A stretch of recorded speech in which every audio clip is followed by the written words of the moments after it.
I don't want to pussyfoot around it. Mark Lewisohn is lying to you. Mark Lewisohn is lying to all of us. My sweet Lord. You ever just wake up with a bee in your bonnet and you decide to ruin a good thing? Here we are. Even present-day Beatles chroniclers get things wrong. Whether it be from innocent oversights, the need to self-edit, or being a little critical here, an ego-driven quest to remain the forefront of Beatles scholarship. If there's even one question about truthfulness, well, there should be. How do we ethically source and research the Beatles? How do we question a 60-year history, well documented and oversaturated? How do we dig through the truths and the untruths? Hi, I'm Lars, and this is my land, and in my land I get to do pretty much whatever I want. So today I'm going to talk about how I ethically source and research the Beatles, how we should follow historian guidelines, and how our current Beatles scholars have lied to us. And you're going to listen because it's my land. If you don't know anything about me, I have been here to waste my 11 years in journalism and the awards that I've won doing that on making lengthy Beatles videos. Please like, subscribe, comment if you're nasty, and consider checking out my Patreon. It's patreon.com/LarsLand, where we have a lot of extra stuff. We're actually able to listen to all of the music, have full quotes from interviews, and do a lot of other fun stuff. And if not, please like, subscribe, comment if you're nasty. Now let's get back to my land. Two things that I was supposed to mention when I was filming that I forgot to do. One is that there have been several audio issues while filming, so there are going to be times when my cell phone audio kicks in, and I'll just notate that on screen, and I apologize. Sorry, I'm doing my best over here. And two, which is kind of more important, usually my videos have a lot of B-roll and will have a lot of stuff on screen because I try to break it up. It's boring to just look at someone's face, but my videos are pretty listenable. Here's the situation. I've been dealing with like a lot of migraines in the last few weeks. It seems like I'm just living in migraine land, and I can feel one coming on right now. I have 2 other videos due for Patreon this week, so I want to get this video out. If I don't do it, then it's just not gonna happen. I just have to apologize. There's not going to be the same amount of work on this video. You're just gonna have to see me and occasionally some videos or some photos. I'm not even sure at this point whether or not I'm going to have text on screen for a majority of this, but I apologize profusely, and you guys know that this is the rare exception and not the rule. So just love and support for everyone in the world, including myself. Please and thank you. The quest for truth. What are we doing here? I've made 53 public videos on this channel. 2 of them are on the TV show Lost, my baby. 2 of them are on random TV shows. They're good videos. They deserve better. 2 on Beach Boy albums, 1 on Sinead O'Connor, and 46 on the Beatles. Good God. This channel was supposed to be about TV and movies, my original passion, but somewhere between April 2022 and June 2023, a monster was born, because that is when I started properly researching for my videos. Now this is to be repeated. I am not a Beatles historian. I am not a Beatles scholar. I am not a Beatles expert. I am a fan with a background in journalism and a passion for historiography and ethics. I am a fan. You see, I'm a freelance journalist, but most of my time is spent on the Beatles, listening to the Beatles, watching live footage, interviews, documentaries of the Beatles, reading about the Beatles. I own something like 60 physical books on the Beatles, about 40 digital books. And thanks to the internet, we all have access to plenty of news coverage, contemporary and current day reports on the Beatles. It's safe to say that the people who are into the Beatles can stay busy. But how productive is that time if we aren't using it to question and move forward Beatles history rather than perpetuating the same tired, inaccurate stories that are easily debunked? Fantastical takes on the truth at best and outright lies at worst. 2 years ago, I made this video. I called it Researching the Beatles Part 0. I spent the entirety of that video going through Erin Torkelson-Weber's lovely book, The Beatles and the Historians. Today, I'm going to go through a majority of this book, and I'm going to beat the shit out of this book, as I obviously have, for a solid portion of this video, because Torkelson-Weber addresses the gaping issues in Beatles history and talks about where we kind of land and the chronological mistakes and missteps that have befallen us over the years. But after I go through that, I'm going to talk about myself, my method, what I do, what books I use, how I filter through those sources, journalistic ethics, how I employ those in my Beatles work, because as I said before, I am a fan. Bias runs rampant through my Beatles work. And after that, I'm going to talk about Mark Lewisohn. Hysteria, Mania, and Urine. Let's slow it down for just a second. The Beatles were known to drive their fans to hysterics. They went above and beyond, lining up for hours to get tickets, finding out through phone trees where the Beatles were during Magical Mystery Tour filming and their trip to India. Almost any notion of privacy was stripped away quickly without the benefit of cell phones and social media. They were die-hard fans. Beatlemaniacs, Beatlemania, the hysterical audience filled with teeny boppers more endeared with listening to the scandalous rock and roll music than education or homemaking. What would happen to the future of our girls? They're loose, and they let those girls loose. And that's not up for debate, talking down to the dedicated fan base aside, that they scoured the world to find the Beatles and keep up with them, their family, their lovers. When the Beatles were a Liverpool sensation, they'd show up at Ringo's parents and the other Beatles. But listen, Elsie and Harry were known to invite the fans in for tea, tell stories of their Richie, and offer pieces of fabric, old scraps of papers that he'd owned, other keepsakes. After a while, all four families were so hounded that they couldn't open their door lest their entire homes would be stripped bare by the enthusiastic crowds. You gotta draw the line somewhere. But some of it has been recently called into question. The Cavern Club is known for smelling of mold, mildew, spilled beer, and urine. It smelled horrible. It's a pervasive fact about the venue. I've almost never read about it without this odor accompanying the story. And of course, the Beatlemaniacs were so enthralled with seeing their favorite band. It's well known they lost all function of their bladders and other organs, fainting over each other, screaming, crying.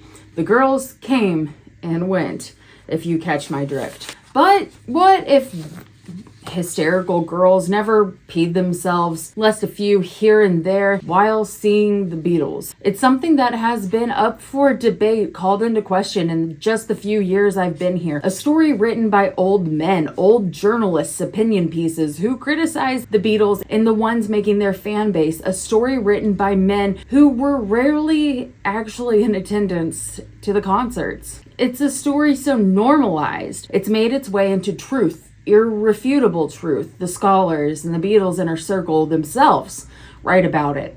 It falls into almost all of their accounts, but I always question the first-hand accounts of this particular phenomenon. I always wonder about the origin of this stories, and I've heard others wonder too. For millennia, history was kept by verbal record, passed down as steadfast knowledge, the irrefutable truth. And then one day, Copernicus published his findings about the sun, and now we know that the earth revolves around it. What a bleak world it would be if we never questioned the histories. The venues historically smelled like piss, okay? But I've only read this about the Cavern Club, really. And I don't know about you guys, but I've been to a lot of post-punk, punk metal and doom metal shows. I've been to weird basement shows and above yarn store shows where surely the floor was nearly caving in. It did get a little sketchy at times, and I have to say that it's practically law that someone double fisting beers spills them within 30 seconds of the opener, and someone who definitely was pre-gaming in the show pisses his pants, and we all slip and slide across the pit, at least when we were young enough to brave it, and now I just stand along the sides and hold my arm up like this, kind of making sure that everybody stays in place and that we all get the kids up when they fall. If the world abided mosh pit etiquette, I think it would be a better place across the globe. In almost every single venue not bought and sold by some big commodity, yeah, babe, it smells like piss. It's a rank smell that's harder than cigarette smoke and fabric car seats to remove. If it's really there, lest you remove the floor to the studs and rebuild, remove any fabric and reupholster, it's probably going to stay to some degree. Ozone, Febreze, won't touch that shit. So did Beatlemaniacs piss themselves? Maybe a couple. But it's less likely than you've been told to believe. We see video footage of fans fainting at concerts, falling over, being smacked by police officers. And I gotta tell you, the cameras focus in on the most interesting things because as a news reporter, I can tell you, we focus in on the fire, not the smoke. And we barely have time to touch on the term Beatlemaniac to begin with. Using the term mania, one then and now enmeshed with severe mental illness, one then and now enmeshed with womanhood, girlhood, a revamped version of hysteria, a revamped way of saying these petulant little girls, they're out of their minds. They couldn't possibly just merely be happy or enjoy the music. We couldn't possibly approve of this insanity. And surely it's only driven by sexuality, these cute young boys, and how exciting and new they are to the world. It could not be possibly anything deeper. The music make these girls feel something. Perhaps they actually like the music and seeing the Beatles in concert was meaningful to them. No, it's just mania. But 60 years later, here we are. It took nearly 2 years for my audience analytics to move down from the high 90s% of men. And now we hang out at the high 70s in men and 22-ish% women. The girls and the gays finally moved in. It seems as if Beatlemania has little to no hold on gender. It's the Beatles who have a hold on us. The story as we know it, or the breakdown of the Beatles and the historian. Question everything. Question everything, including me. I'm gonna pull up all the books that I regularly use, but let me tell you about one book in particular. Up Periscope Yellow by Al Brodax. He was the producer of Yellow Submarine, and his testimony was largely refuted by almost everyone who worked on the Yellow Submarine movie. His book is so beautifully written and meaningful to me that I like to try to shove him in every single conceivable way. He somehow made it into the White Album video. He belonged there, it's just one sentence, because I could fit him in. Because Al Brodax and his storytelling means something intense to me. For the most part, he's not credible. For the most part, he's a lovely storyteller. For the most part, we should question his accounts. I'm a journalist. I should not use him as a source. But here I am in Lars land. I do mostly what I want. And even though I always preface what I'm saying or have text on screen about the credibility of sources that I use, Al Brodax will sneak in whenever I can sneak him in, pretty much. Because I have a problem, I guess. I'm human too. Watch for the inconsistencies in people that you trust. This is to be repeated. I am not a Beatles historian. I am not a Beatles scholar. I am not a Beatles expert. I am a Beatles fan with a background in journalism and a passion for historiography and ethics. I am a fan. In this book, Erin Torkelson-Weber is a Beatles fan, also a historian that winds up breaking down historical accuracy and method and how we should use this to analyze the Beatles' history, narratives, and how we can continue forward in the best and most ethical light. This is the method that Erin Torkelson-Weber uses. It says, these standards are applied to both primary and secondary sources and discussed within the overall context of Beatles historiography. Likewise, when there are contradictory sources, the typical procedure will be used. If all sources agree on an event, it will be considered proved. Eyewitness testimony that lacks verification from other independent sources will be regarded as valuable but not unquestionable. However, eyewitness testimony will be granted more weight than secondhand accounts or hearsay. When two sources disagree and all means of assessment have been exhausted, the source which best accords with rational thinking will be considered the more accurate one. In determining the reliability of evidence, both primary and secondary sources will be evaluated by the same standards: evidence of bias, the possibility of forged or corrupted sources, and the influence of authorial agenda, among other rules. How the politics of the times affected prevailing narratives is also discussed. Then Torkelson-Weber will go through the main narrative drives of the Beatles world. It starts with the Fab Four narrative, with Hunter Davies' authorized biography of the Beatles, and general whitewashing. Major Beatles scholars such as Mark Lewisohn and Mark Herstgaard have drawn into question Hunter Davies' historical method, and George Martin, Beatles producer, has said that there was mostly rubbish in Hunter Davies' book, and which is the Fab Four, right? Hang on real quick. We're gonna check something. Oh no! Did I peek the mic this whole time? I did. Oh no. Okay, so the Beatles, the authorized biography by Hunter Davies, has been questioned with shoddy historical method by Beatles scholars such as Mark Lewisohn and Mark Herstgaard. In addition, George Martin, the Beatles producer, has said that a lot of that book was mostly rubbish, but he devoured it anyway because it was incredibly entertaining and a fun read. Davies' big thing was that the Beatles were the Fab Four. They were extremely close, they were extremely attached, and they were good boys. You know, that whitewash narrative kind of minimized the sex, the drugs, the rock and roll aspect of the Beatles world that we know very well these days. So later on, when Lennon Remembers comes out in 1970, and when Philip Norman graces the scene in early 1980s, the glass shatters on this Fab Four image of them being so close. But context matters. When these interviews were, what was going on during the time, like we read through this method, who benefits from this narrative, how, and for John, in many ways, who hurts from this narrative. I'm going to take a sip of this caffeine.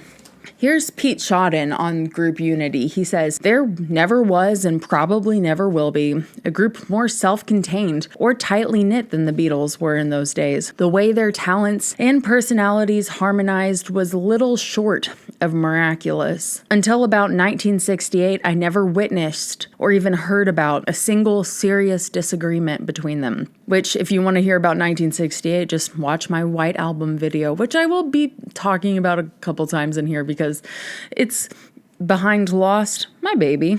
And it's a story that's honestly backed up time and time again. Even Geoff Emerick, who had all but written the Beatles off before he quit during the White Album sessions, said that once the Beatles put the cans on and heard the echo in their ears, they would come together as one. When they were making music, it was as if the fighting had never happened. Mark Hertsgaard's A Day in the Life is one regularly referenced in the Beatles and the historians. I'm assuming it's because Torkelson-Weber finds his historical method to be good and sound. Here's from Mark Hertsgaard. He says, Abbey Road Studios named Geoff A staff member of Abbey Road Studios named Jeff Jarrett remembers George Martin saying on April 26, 1969, "There will be one Beatle there, fine, two Beatles great, three Beatles fantastic. But the minute the four of them are there, that is when the inexplicable charismatic thing happens. The special magic no one has ever been able to explain. It will be very friendly between you and them, but you'll have to be aware of this inexplicable presence."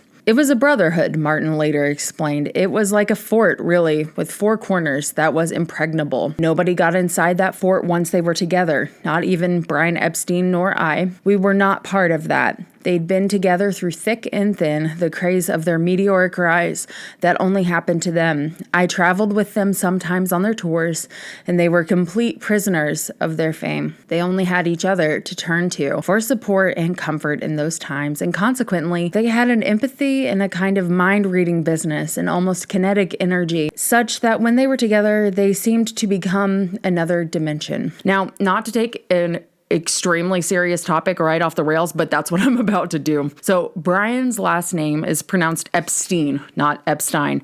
Publicly, as in the press, particularly in the US, Brian's last name was pronounced as Epstein due to understanding that to be the more common American pronunciation. But in close quarters among family and friends, it is pronounced Epstein. And no one wishes that this wasn't true more than I do, because every single video that I mentioned his name before Yellow Submarine, I said it wrong, like a smart person who knows about the Beatles would. Frankly, Brian used both pronunciations. I doubt he would really care either way, but now it's stuck in my brain the Epstein way, and so I always get some BS about it. So here's a little clip from Get Back. Ever since Mr. Epstein passed away, it's never been the same. I mean, we've been very negative since Mr. Epstein passed away. And I'll let you know, this is the way that I say it now, and it might be the way that you say it now, but I don't think Brian would care. From information I received while using a Ouija board, I believe that there will be an attempt to assassinate you. The spirit that gave me this information was Brian Epstein. I don't even know what's real, what's not real. It's stuck in my brain as Epstein now, okay? I'm sorry. I don't know what to do. Too late. Back to the Beatles and their other dimensionness when they're together. I back this notion entirely, as should you, that the Beatles' magnetic presence with music is startling and one of a kind.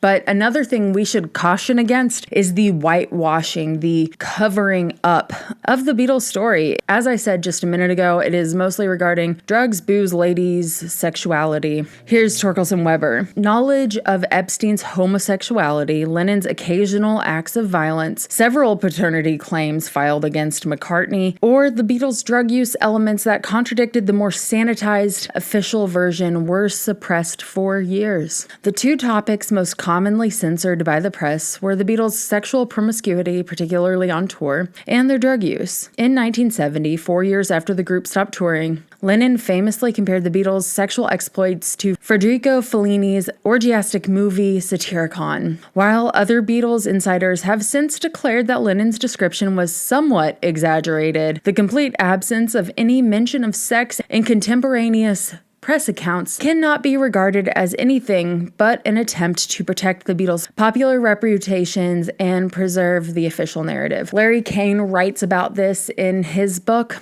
Ticket to Ride, and Pete Shotton talks about the Beatles having orgies in his book, John Lennon in My Life. It was written with Nicholas Schaefer, among other people. I mean, my first Beatles book that I read was Philip Norman's Paul McCartney book before I put together that Philip Norman was that Philip Norman. Don't judge me. There's so many authors, and I was so new to this, that when I read about the Beatles having reserved sex workers or, hookers, depending on who you care about, I like to say sex workers. I remember going, it was in my first video or something, my first or second video. At first I was like, my boys. And then I was like, my boys.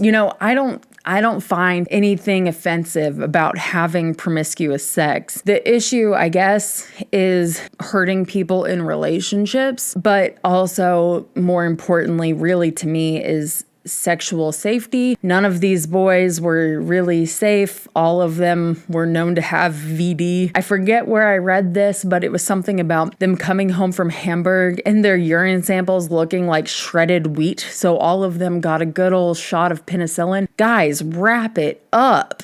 Leave it to me. Even in my migraine hellscape, I had to find it. So it is from Graeme Thomson's Behind the Locked Door, George Harrison biography. Sex was plentiful in Hamburg, but Harrison later tended to play down some of the more lurid myths that grew up around their time there. It wasn't one big orgy. He didn't sleep with a stripper, though he couldn't account for anyone else's proclivities. Nonetheless, it was a case of famine to feast, and the learning curve was steep. Of course, all the girls threw themselves at the groups, especially if they were English, says Williams. That would be Alan Williams, the Beatles' previous manager / tour booker before Brian Epstein. Most of them came back with a dose of gonorrhea. They used to come to me and say that I'm assuming they had a sore prick, so I'd make them piss in a glass. I'd hold it up and it would be full of what looked like shredded wheat. I'd have to send them to the clinic. I was known as the pox doctor. Not just the Beatles, all the bands got a dose. God, there are some stories, all those strippers and prostitutes.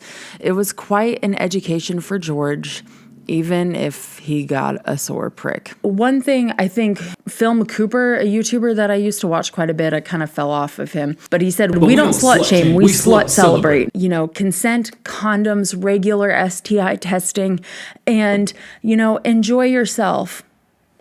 There's nothing wrong with that. Hang on, I just realized I don't have my rings on. Oh my God, I hope my mom isn't watching this. Sorry, Mom, you already know this shit, but like, sorry. Ugh. My mom watches like all my videos. Isn't that adorable? She's so cute. Honestly, I don't deserve her. Okay. Now that I'm provably married, I'm extremely married, by the way. Insert hold music for you to read this and internalize it. Thank you. Another thing that Torkelson-Weber talks about is the Lennon-McCartney songwriting partnership and their friendship. There's a lot of conversation about John and Paul's friendship. Here's Torkelson-Weber. The friendship between Lennon and McCartney is by far the most analyzed relationship between any two individual Beatles. This is attributable to the overall tendency of the Beatles' historiography to focus on the two men, the importance of their songwriting partnership, and the public nature of their disagreements during the breakup. And this is so pervasive that I find it actually clouds the reality of their situation. I'm now, honestly, in April 2024, I'm so enmeshed in the story that I wonder if I could possibly see things straight from the public perception anymore. In my head, I always think about how Ringo and John spent a lot of their days together as next-door neighbors. I think about how George, Ringo, and John often carpooled to the studio together while Paul would walk there from Cavendish. I think about the relationships between all four of them, the separate friendships, and their combined bond. And I wonder if the world at large does too. I'm too biased now to know, so I just talk about what I've found. I don't know anymore what the world considers to be most important. I know what I think, and I know what my comment section thinks. The Lars Land visitors, the gold passport holders of my Patreon, the people who talk to me about their feelings of the Beatles and their knowledge of the Beatles. My comment section is full of people who know shit tons, decades more than I know. I am playing catch up, a game that I will never win. I know what you guys think, but we're not the normal public anymore. It has now been officially 3 years since I knew the Beatles as a surface level thing, and my assumptions of the current world is drawn from my first early comment sections, the things people told me I was right about and wrong about. The most overwhelming arguments as I saw them then were extremely nasty toward Paul and sometimes pointedly nasty about John. When the comments about John did roll in, they were so disturbing that I have privated videos about John. I have privated about 10 Beatles videos, and if you were there in that first 6 to 9 months and you caught them, I am so sorry. Back in the squeaky chair days, back before I played any Beatles music, I'm so sorry. Thank you for sticking through. In my comment section, Ringo and George were hardly ever mentioned. If Ringo was mentioned in those early videos, it was commonly to mock him and sometimes to laud the fact that I am a Ringo fan. And so I saw a lot of commonality with my subscribers. It's something that made me fall in love with you guys so much. A real appreciation of the four-headed monster, all four heads. It's a really beautiful thing. I don't have any wish to go check those comment sections now because all they would do is hurt my feelings. I know what I know now, and I know what I knew then. In my first video, I said, I can confidently say I know more about the Beatles than most people. What I meant was most people, 51+% of the general population. Now, Beatles fans who flocked to that video didn't like that. But at the time, 2 months into Beatlemania, I'd read a Ringo biography, a Paul biography, the regular Tune-In Volume 1 by Mark Lewisohn, and a day-to-day breakdown of the Beatles from 1960 to 1974 by Tim Hill, where they were, what they were doing, what was on their schedule that day, every single day. I did not know the whole discography front to back. I didn't know anything about what guitars they used and when they used them, but I knew more than the average Joe, and that was the metric I was going on. And so I stand by my former self by saying that, though I am much more cautious with how I would credit myself now. I don't know if I would say now that I can confidently say I know more about the Beatles than most people, considering how long I've been into the Beatles versus most of you. So let's go back to John and Paul. It's a real shame that we focus so much on their friendship, when I do find George and Paul to have the most complex relationship and the one that's most difficult to understand. If I'm viewing it from a sense of black and white, it's pretty simple to pick a side. If I'm viewing it from a place of historical, political, socioeconomic, and spirituality, picking sides is impossible. This is hard to say out loud. But George Harrison continues to elude me. While I find Paul McCartney to be generally controlling and obsessive, a little vapid, and a man who had to grow a whole lot to learn a whole lot, growing pains left stretch marks, and he's stuck with those to this day. One thing I said early in my Beatlemania, I stick by now only with George, is I believe the Beatles. I said that about all four. I don't think that now. I think that we have to take in all of their accounts. But George, he says a lot of things. He doesn't really mince words. So if he's angry that day, he might say some pointed things. And if he's happy that day, he might be more optimistic about his memories. But I find George to be the most unvarnished account of all four Beatles. And that is sometimes pretty tough to swallow. Now I'm going to switch to reading from the book directly because I've been dealing with migraines lately and it makes things a little bit more difficult to read from my computer. So what I'm going to do, I don't know, man. See, it's hard right now because I'm really wanting to get this out as soon as possible, and I was going to film having these above and just kind of put it in, but I think let's just do it. Fuck it. If it sucks, then I will just take pictures and we'll get through it. Right? What you'll see here is the original highlights are in yellow. And that was from multiple times reading this and what I found important. This time's highlights from all last night are in green, and there's one in blue because I grabbed the wrong highlighter, whatever. I also have little Post-it notes, and I'm not sure whether or not I'm going to keep them in here, but they're just kind of little extra reminders, right? So just little things that I just wanted to add when I talk, like right here, okay? So these things will all be here and you'll see what I'm talking about. But like, let's go to the Yoko section real quickly. So there's going to be parts that I read, right? But I'm just going to read the parts I highlighted. So it's not going to be the entire quote. It doesn't change any context, but I think it does give the punch of what's important here and what's important in what I'm talking about. Please feel free to pause if you want to read the entire section. Totally understand.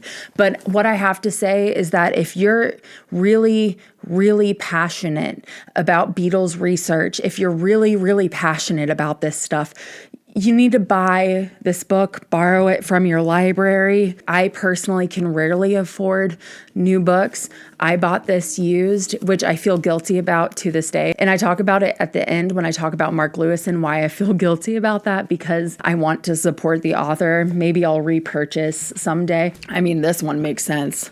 I had to buy Tune-In Extended Volume 1 used as well. I had to buy a Periscope Yellow used, but that's just because it's out of print. So most of my books, almost all of my books, Paul McCartney, 1964, Eye of the Storm was bought new, but that was a gift. Get Back, the book was bought new, but that was a gift. Now I'm just curious, hang on. John by Cynthia Lennon was bought new, and George Martin, All You Need Is Ears were bought new, but that was on an Amazon gift card that my mom gave me for my 32nd birthday. So here's something, oh, I forgot to highlight that. Okay, just a sec. All right, so I guess I don't have my green highlighter in here.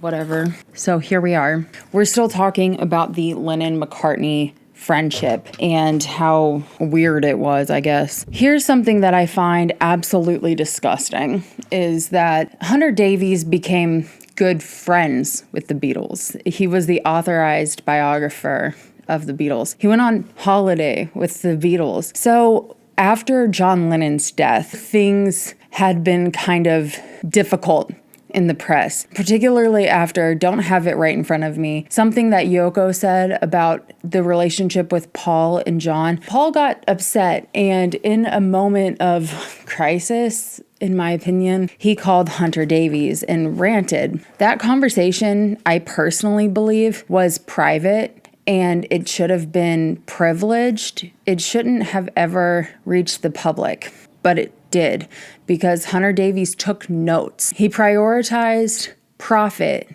over friendship, which is something that lots of people do, but it doesn't make it any less disgusting, in my opinion.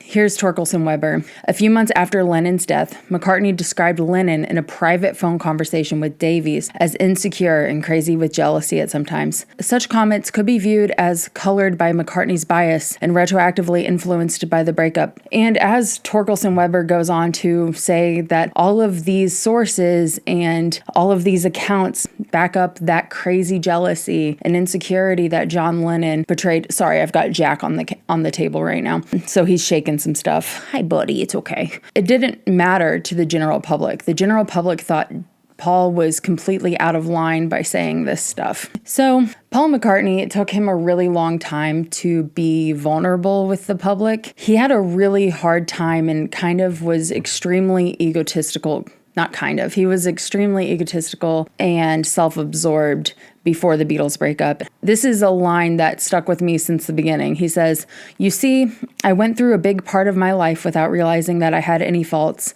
Then about 2 years ago, I said to myself, come on, Paul, you're not that great." And that was during Paul's Great Depression from the breakup. This goes on about their relationship and how things could be difficult. Lennon-McCartney said that the pair were more similar than they were different. And of course, there was difficulties with George Harrison. Here's Torkelson-Weber on Harrison's participation. In addition to complaints he made about Lennon and particularly McCartney throughout Anthology, Harrison, long regarded as the Beatle who most resented the experience, described much of their fellowship in a positive light. We laughed a lot. That's one thing we forgot about for a few years, laughing. When we went through all the lawsuits, it looked as if everything was bleak. But then I think back to before that, and I remember that we used to laugh all the time.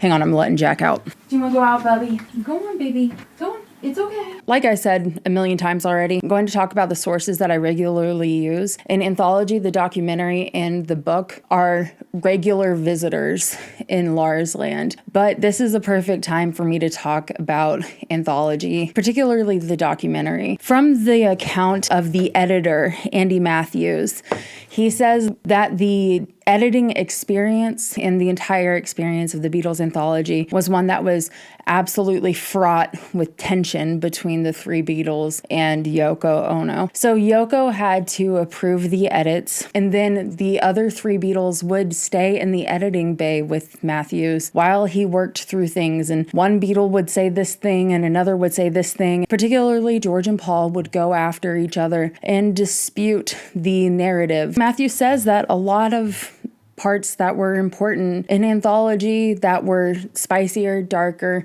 didn't make it in because they didn't get approved by one of the estates. And whether or not it was to cover things up or just from general disagreements, I'm sure it's a combination of many factors. It was something that was so difficult that Matthews said he would never want to relive the experience. He found it interesting and fascinating, but when he would try to leave the editing booth, Paul would say, or one of them would say, "No, you need to hear this." And he couldn't leave. Ugh. After the band split, the Lennon-McCartney songwriting partnership was dismissed as a myth. It was described as fecund or fecund. I'm going to put in the pronunciation because I didn't look. Fecund. Fecund. If often theoretical. Ian MacDonald, who is a Beatles author, scholar, expert, who I'm going to talk about in a little bit, said that for most of their career, their partnership was a fiction, which is untrue. In Lennon Remembers interviews of 1970, he said that he and Paul had stopped writing together as early as 1962. And no offense, Erin, love you, girl, but I think she takes some of this stuff a little close to heart because I think a lot of this partnership information was more independent, where John and Paul would come up with a song idea and smooth it out together. They really got hung up on percentages, but like 70% Paul, 80% Paul, or 70% John, 80% John. I don't think that that's the end of their partnership. I think that that's the end of them writing 50-50 because particularly with Revolver and onward, the Beatles weren't touring together, so that's something that they said when they were always together, they were writing together more often, which is totally understandable. But when they were, Jesus, my hands are dry as fuck, aren't they? But when they were not touring, they weren't seeing each other every single second. So they weren't writing together. They were more like writing apart and then coming together to smooth everything out before they hit the studio. To say that the Beatles stopped working together entirely, or to say that John and Paul stopped working together entirely from then on and stopped having input on each other's songs is a fiction, and it's a cynical one at best. It's something that we see during Get Back. Paul starts giving feedback on, I believe, Don't Let Me Down, and he's kind of working on composing the song. It's something that I talked about in the White Album video. It shows that there's a lot of collaboration still, and Revolver, from what I learned during my most recent video regarding Ticket to Ride and Paperback Writer and Rain, was that Revolver was an extremely collaborative album. So I take offense really actually to myself saying that Rubber Soul was like just ignore me. Like, ignore me. During 1967, during Pepper, John started really having issues. He thought that Sgt. Pepper was Paul's baby, and therefore the White Album needed to be the antithesis of Sgt. Pepper, and he would say this in a way that would, hurt Paul's feelings on purpose, according to eyewitnesses. I think Jeff Emerick said that, and Jeff Emerick has a pretty strong tilt towards Paul McCartney, so I would put that in a huge grain of salt sort of category, but I wouldn't put it past John to do that. I'm not going to read this entire passage here where it's talking about how the Beatles were barely writing together and that in 1969, after John had left the Beatles, he said that you can't say Paul and I are writing separately these days. We do both. We're false. This is so sweet. This is from almost 3 years ago. I wrote, this needs more nuance. They will always be writing together. And I believe in my heart that Paul McCartney is still writing with John. He talks about how he'll kind of tune into his understanding of John when he's writing and say, hey, I think he says like, hey, babe, what do you think about this? And he'll kind of listen for John's feedback in a way and kind of touch into what John would say, because John would say, you know, kind of like, oh, that's crap, or like, oh, that's okay. You know, they weren't super complimentary of each other, which is fine, really. There's not a lot I want to touch on from the Love Me Do and Cellar Full of Noise books. Cellar Full of Noise is Brian Epstein's autobiography, written in most part by Derek Taylor. Thank you, Derek Taylor. I have complicated feelings about that man, but he is such a great writer. I love Cellar Full of Noise. And the thing about, I love that right here I decided to call out a typographical error. Jesus, can't take the editor out of the fucking Beatles fan. In Cellar Full of Noise, the General Beatles caricatures built from A Hard Day's Night. That Lennon is sort of crude and tough. McCartney's the cute one that's overly charming and a bit manipulative. George is the gorgeous, brooding one that doesn't say a whole lot. And Ringo is here highlighted uncomplicated. I wrote uncomplicated, the myth of Ringo Starr being uncomplicated in interpersonal matters, boiled down to Ringo essentially being dumb. He's affable, he's agreeable, he understands a lot of the human elements between the Beatles. He gets along with all of them extremely well. He fit into that Beatles hole when Pete Best was ousted perfectly.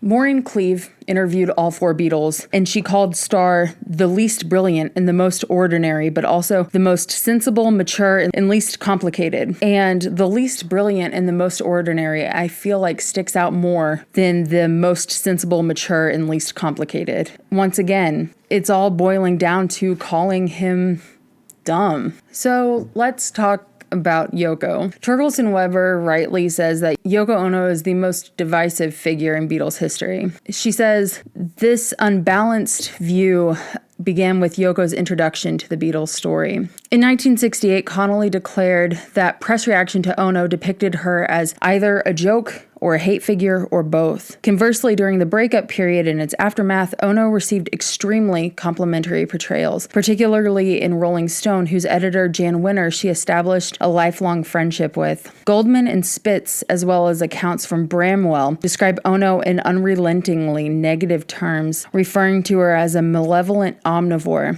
and an artist of mass destruction. Philip Norman, Ray Coleman, and rock and roll journalists Winter and Robert Kreisgau have spent decades promoting Ono as Lennon's personal savior and artistic visionary. That includes David Sheff from the Playboy interviews. He recently published a book about Yoko, and I am going to read it. I'm trying to go in with as open a mind as possible, but I do know that he is extremely biased toward Yoko. Yoko presented an easy target for chauvinists, cynics, and racists. For the historian, such extreme portrayals from both sides display an obvious bias. Balance and objectivity, two of history's core requirements as established by the father of modern history, Leopold von Ranke, are conspicuously absent.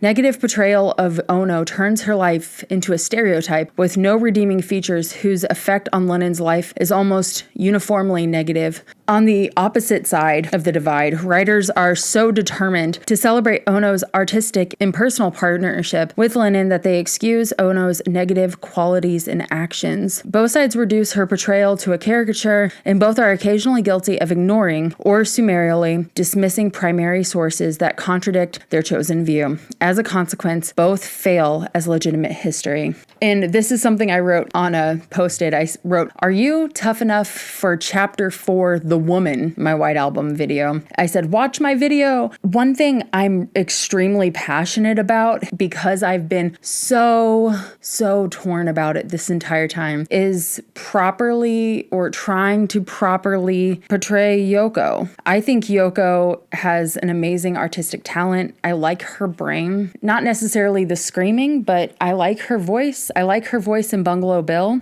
I really like one of her songs that came out after John died. Let me look it up real quick. It's Walking on Thin Ice, right? But it's this one line that I just thought was so fucking amazing. I wish I could just put it in here, but I can't. I knew a girl that tried to walk across the lake. Of course, it was winter when all this was ice. That's a hell of a thing to do, you know. They say this lake is as big as the ocean. I wonder if she knew about it. Of course, it was winter when all this was ice. The first time I heard that shit, my heart just cracked in two. I just think Yoko's tough. There are some days I think, God, she's just an evil mastermind. And there are some days I think, she's amazing. She's incredible. She was so ahead of her time. My partner has a fine arts degree, ultimately majored in graphic design, but had to take plenty of fine arts classes, and multiple professors in several different disciplines spent time talking about Yoko Ono's art. Some focused on her performance art, some focused on her films, some focused on her actual physical art. They didn't even talk about John. If he was mentioned, it was a footnote, because her art and her artistic endeavors have made a huge impact on art as we know it today. To erase that entirely, all of these things started before she met John. Far before she met John. She was extremely well known already in the States and internationally, is so fucking wrong. So I won't do it. Some days I hate her and I find her disgusting and her actions so disturbing and cruel. And some days I just think, man, no one looks better in black than she does. No one looks cooler in a black outfit than Yoko Ono. And no one, you know, it's just a hard line to draw. And I find myself trying to figure out how to walk that line, and I don't know if I'll ever learn how to, you know, but I'll try. I'm always going to try. And I have to be honest about it. You know, it's difficult. There are so many legends and counter legends about Yoko Ono and John Lennon that it is hard to get to the truth, especially because the testimony of the principals, John and Yoko themselves, can't be taken at face value. I mean, honestly, they are so contradictory themselves that it's impossible to find the truth. The irreconcilable views of Ono narrowed somewhat over the decades, with more current Beatles authors such as Doggett now attempting to portray her in a more objective light. The debate over Ono may never fully be resolved. In the landscape of history, John Lewis Gaddis discussed how to respond to two contradictory versions that appear evenly matched. It is part of growing up to learn that there are competing versions of the truth, and that you yourself must choose which to embrace and take the source which accords with common sense. How the hell am I supposed to choose? So I don't. I waffle back and forth, and I find myself somewhere in the middle, and I try to be as authentic and honest about that as I go. Linda Eastman. Linda is the second most prominent female in Beatles story, and it says, like Ono, her part has been chronicled almost exclusively by men. It says males, but, you know, men. Parts of the press regarded Eastman's Jewish and American roots as suspect and referred to her as a Jewish princess, and they took cheap shots at Eastman's appearance, saying, "What do you call a dog with wings?" And they identified her as a punchline. She was criticized by her professional qualifications. Her ability as a photographer was not highly esteemed, quote. Her skills as a mother, Heather, her daughter from her first marriage, learned to look after herself from an early age. And her sexual history, Linda notched up approximately 20 lovers, most of whom were famous. I wrote, this is from Jack's Films, get laid, get paid, Gatorade. Like I said earlier, consent and condoms, regular STI testing, PrEP if applicable, and have fun. Consent and condoms. The biggest Linda issue is the Beatles lawsuit. and her family's representation of Paul. It is far too complex to cover here, but I'll just read off this sentence. Linda Eastman did promote her father and brother to McCartney. However, beyond the fact that she recommended them as a solution to Apple's financial struggles, there is no evidence directly supporting the claim that she demanded that McCartney choose her brother and her father as the new financial managers for the Beatles. Then they go on to talk about Alan Klein, and it depends on who you talk to whether or not Alan Klein was a huge con man or he was great because he got the Beatles better royalties. I'm not going to get into him here, but I have dug into him quite a bit for the Concert for Bangladesh video. So if you want to learn more about him and how he skirts around numbers, that's a good video to check out. And yeah, I keep plugging my stuff, but hey, 47 videos go a long way, or 46 or whatever the hell. So the Lennon Remembers narrative, the dissolution of the official narrative. By December 1970, real life events meant that the official version of the Beatles story, which had been promoted and sold for 8 years, now appeared idealized and obsolete. I'm going to actually highlight that real quick. Lennon remembers a rant. Jan Winter, the Rolling Stone editor, asked leading questions and continued a friendly attitude that extends beyond journalistic integrity, something that I could never do with my sources these days. There was possible intoxication on John and Yoko's parts. This interview was extremely in-depth and written and published during the worst bout of the Beatle infighting. John, always one for not mincing words and being extremely hostile during bad times, was bound to say what was on his mind. And Paul was the opposite at this point. He didn't say anything. He didn't fight back. So John's story became the official party line. Spurred by leading questions from Winter, an admittedly novice journalist at this point, Lennon denounced the importance of his artistic and personal relationship with McCartney, later described as toxic yet infantile. Lennon attacked both McCartney and Harrison for what he regarded as their sexist refusal to welcome Ono into the studio as an equal, and fervently proclaimed of his own genius. And he claims that Paul and George had driven the couple into taking heroin. We took H because of what the Beatles and their pals were doing to us. Notice that he says the Beatles,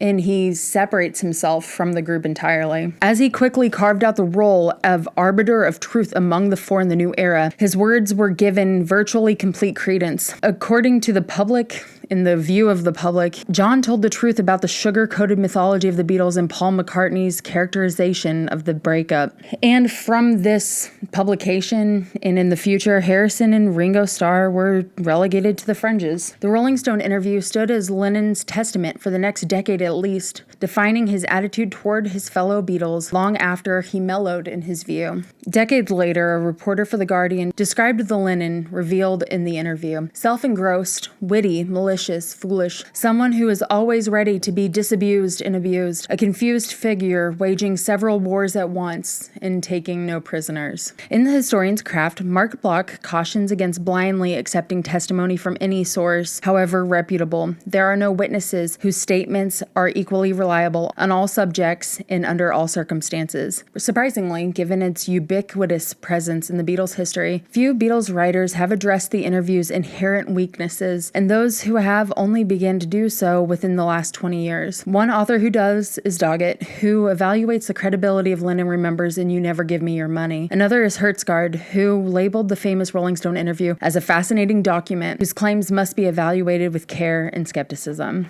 According to historical methods, three major factors call into question Lennon Remembers as a truthful, definitive account of the Beatles' functioning years and breakup. It was a source originally intended for public consumption rather than private use. Its purpose was to sell Lennon's version of the Beatles and their breakup, not necessarily to provide the most truthful account. Authors choose to ignore Lennon's motivation and regard it as history as well as revelation. As Winter, Coleman, and other Beatles writers have done, requires ignoring Lennon's agenda for giving the interviews. These include the promotion of his artistic promotion with Ono, selling his new album, advocating for Klein, and fiercely denouncing the idea that his genius had been aided by anyone else, especially McCartney. A second factor affecting the accuracy of these statements in Lennon Remembers is Lennon's state of mind when he made them. There is evidence to suggest that Lennon was still using heroin and possibly cocaine when he sat down with Winter. The third major factor that diminishes the credibility of Lennon Remembers is that Lennon himself later attempted multiple times to dismiss in both public and private the interview's significance. He told George Martin that he was just stoned out of his head. According to May Pang, he had forgotten most of what he said and was embarrassed. He said, "I was just letting off steam. That interview was a lot of anger." Glenn Johns was a target of the interview, and it says Glenn stared. He had never expected that John would not remember what he had said. Like everyone else, he believed everything the public John said and took him very seriously. Lennon publicly downplayed the interview's importance several times in 1974 and 75, disavowing it during a radio broadcast with George Harrison. Harrison criticized Winter for publishing the interview as a book and refusing to acknowledge that Lennon now disagreed with what he'd said.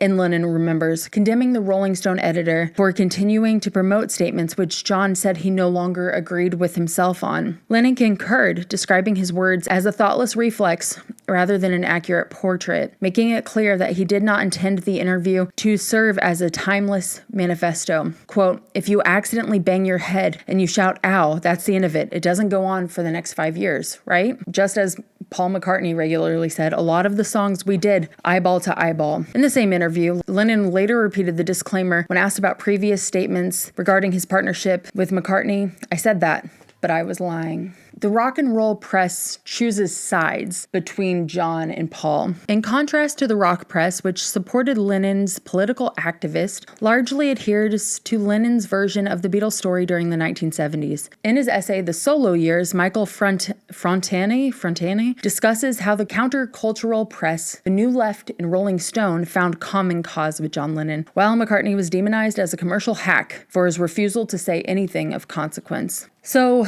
Lennon Remembers often offered this countercultural rock and roll press a compelling, simple version of the Beatles' breakup that, coincidentally or not, conformed to the political climate of the time. Lennon criticized his fellow Beatles for not following his lead in strident political activism, which is insane because George was very politically active. Both Lennon and Ono portrayed themselves as equally the heroes and victims of the Beatles story. McCartney and his in-laws, the Eastmans, were, in the language of the time, straights, conventional, commercial, and most critically for the politics of the time, members of the establishment. This initial reporting influenced the... Okay, hang on, Jack is freaking out. Jack has been freaking out. What's wrong, buddy? Are you good? What's going on? Why are you acting so upset? You have to wait. I can't play right now. I have to work. Are you hungry? What's the deal? I don't understand. Hello, what's up? I somehow managed to skip 20 whole pages in between 2 sessions of reading, so I'm coming back to read these, and I'm just going to be like a ghost and read it from here. Because the McCartneys were chosen as the establishment, this initial reporting influenced the perception of both men for decades, 30 years after Lennon Remembers. MacDonald still criticized rock critics for their shallow media bias regarding McCartney. Perceptions in the rock press that held McCartney responsible for the Beatles' split disdained his mainstream popularity, accepted Lennon's pronouncement of his own genius, and chafed at McCartney's refusal to promote rock's anti-establishment worldview, which resulted in the most hostile reception of any ex-Beatle. The apathy, even hostility, with which McCartney's early solo work was received by Rolling Stone was part of a process of defining the achievements and legacy of the youth culture that emerged in the 1960s. In a 1971 Village Voice article, Paul Levinson said, "I would like to comment to those, including Kreisgau, who seem so aggrieved of Paul McCartney's apolitical character. Paul is apolitical, granted, but at least he's attempting to find fresh musical expressions." It does seem for a time that it stopped being so much about the music. At the end of the Beatles' George Harrison was really taking the forefront in the best songwritings of all of the Beatles' discography. And when he published All Things Must Pass, the triple album, it kind of took over the world, and he became the frontrunner of Beatles songwriting. But according to Torkelson-Weber, after Lennon Remembers took hold and started to get its claws into the public zeitgeist, despite containing some excellent work, none of Harrison's later albums managed to reach the critical and financial peak he achieved with All Things Must Pass, and discussion of Harrison as Lennon or McCartney's musical equal faded. George found that much of his respect had somehow been whittled away. The Beatles' trial. Epstein argued in A Cellar Full of Noise that the Beatles were free to go if they chose to. I would not hold the Beatles to contractual formalities if I learned they didn't want to stay. There is no room in our relationship for contract slavery. Lennon and McCartney declared that they would let Harrison depart if he wanted to, and Harrison agreed. If I wanted to leave, I don't think that they would try and stop, or they wouldn't sue me, I don't think. On the last day of 1970, the public learned that McCartney was suing Lennon, Harrison, and Starr in order to dissolve the contract that legally bound the four men together as the Beatles. Paul had to supply the burden of proof. The other three say that the only issue between the Beatles was Alan Klein, and that beyond Paul's unwillingness to work with Alan Klein, they would still be together. There's nothing stopping them as being part of a group. They neglect to mention that John left the group in 1969. Starr praised McCartney as the greatest bass player in the world, but criticized him for insisting on always getting his own way. Harrison omitted the existence of any other conflict within the group that, besides those caused by McCartney. He failed to mention his own frustrations at the presence of Ono in the studio. He also declared that any tensions over McCartney's dominating role or refusal to accept Harrison as an equal talent were resolved after the recorded disagreement during the Let It Be sessions. Klein's court testimony defended his managerial decisions and argued the Beatles still could make music together, but his written appraisal of the band's state of affairs omitted the crucial fact that Lennon had quit in 1969. Lennon, pivoting away from the Lennon Remembers interview of only a few months earlier, also argued that while McCartney was acting selfishly and unreasonably, any personal or musical disagreements between them could be overcome. He declared that the group still could perform as a functioning unit once McCartney simply bowed to majority rule and accepted Klein.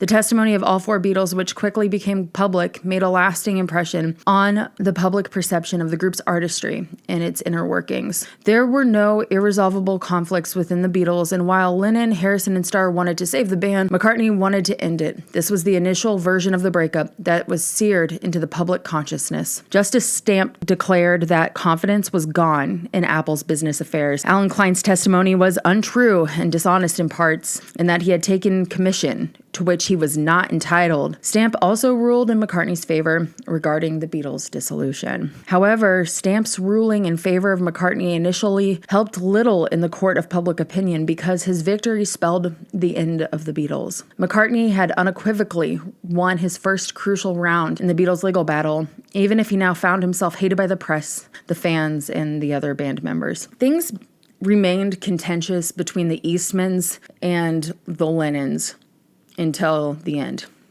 Maybe not necessarily between Linda Eastman, McCartney, and John and Yoko. That's not true, but not really. But the Eastmans, as in John Eastman, in the law side of things, were difficult. When Paul finally starts talking, he protects the Beatles. And this is how it goes, on and off until John dies and until I Me Mine. The book goes on about memories and songs and spirituality and little things about contributions of lyrics in certain songs and blah, blah, blah. John found it so offensive that he didn't answer George's call when he called to congratulate John of Double Fantasy's release, and they weren't able to reconcile before John's death. McCartney's first interview in more than a year came in April 1971, following his victory in court. It seemed designed in every way as a polar opposite of Lennon's Rolling Stone interview. Talking to the mainstream press in a relatively short article and adopting a reasonable tone, McCartney emphasized that his problem was with Klein and no one else. It's not the other three. I don't think there's bad blood. Not from my side anyway. It's a business thing. It's Alan Klein. Paul was dismissive of Lennon Remembers, saying, I think he blows it with that sort sort of thing. His casual tone and refusal to reveal any starkly personal information in this interview with Life set the template for his relationship with the press well into the next decade. In complete contrast to the soul-bearing extravaganza that had become the norm for John Lennon interviews, Paul McCartney gave away nothing of himself whatsoever. Reading an interview with him became a frustrating experience. Spill the tea, Paul. I think the reality of that is Paul is protecting himself, he's protecting his family, he's protecting Linda, but he's also protecting the Beatles. Paul is emotionally shallow, but he's grown a lot in a few short years, and one thing that he doesn't want to do is to continue this thing. Paul is at this point suffering from a severe depression, and his story still doesn't talk about this, and he minimizes any tensions and hostilities that existed between him and the other band members. But McCartney's attempts to publicly dismiss tensions became far more difficult after a public exchange of letters between him and Lennon in the pages of Melody Maker, Britain's premier magazine, in November and December 1971, which I'm not going to read right now, but they're crazy. So Apple to the Core by Peter McCabe, I just want to talk about real quick because it is the first business book really that comes out about the Beatles' dissolution. It comes out in 1972, and it was written and published more than a year before Lennon, Harrison, and Starr all left Klein's management and then sued him. It provides the last major impartial portrayal of Klein before he emerged as a convenient scapegoat for both camps. Apple to the Core relies too heavily on agenda-laden eyewitness testimony and interviews. But I gotta say, something that was really concerning to me is that Peter Brown, who became the head of Apple Corps in some ways and has had a bunch of titles, so I'm just going to leave it as that. He's like erased from this entire book.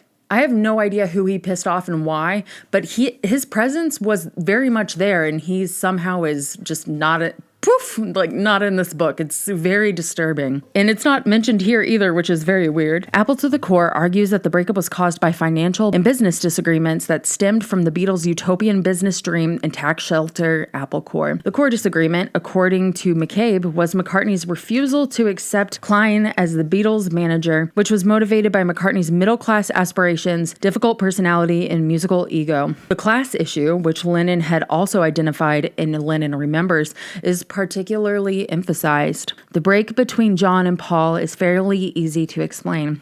Paul was getting more and more into this upper middle class syndrome, and John was getting further and further out. McCabe's work reinforced the orthodoxy originating in Lennon Remembers and reiterated Klein's Playboy interview that McCartney's class-conscious support of the Eastmans, prompted in part by his wife Linda, caused the split. It seriously downplayed any other tensions within the band, including those caused by Lennon's insistence in bringing Ono into the studio. Now, there is conflicting testimony of the birth of Eleanor Rigby between John and Paul. I'm not going to read this at all because I think it's obvious that that is its own video.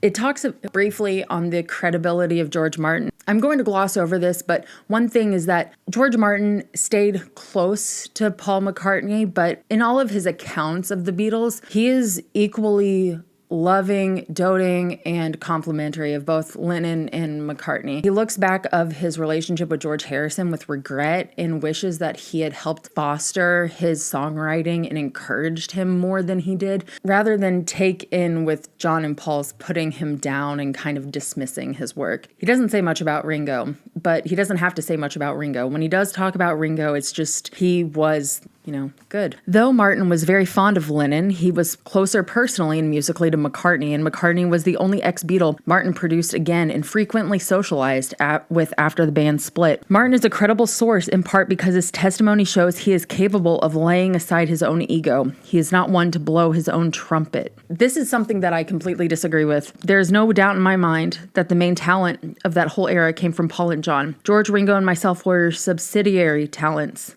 We were not 5 equal people artistically, 2 very strong, and the other 3 were also Rands. I don't think that you have the Beatles without George and Ringo accompanying John and Paul. His portrayal in Beatles historiography is almost universally complimentary. His story has remained consistent for the past 50 years. He maintained that Lennon and McCartney were equal talents who collaborated, but more importantly, competed. Whenever people decided to say that they didn't get along or that their relationship was more animosity than friendship. He fights that narrative. He says they really loved each other very much, and they still, even up until the last moment, there was a great love between those two men. They respected each other in spite of the words that they said in public. Now, this goes through and talks about Alan Klein, but I really don't have time to properly get into it, so I'm not going to right now.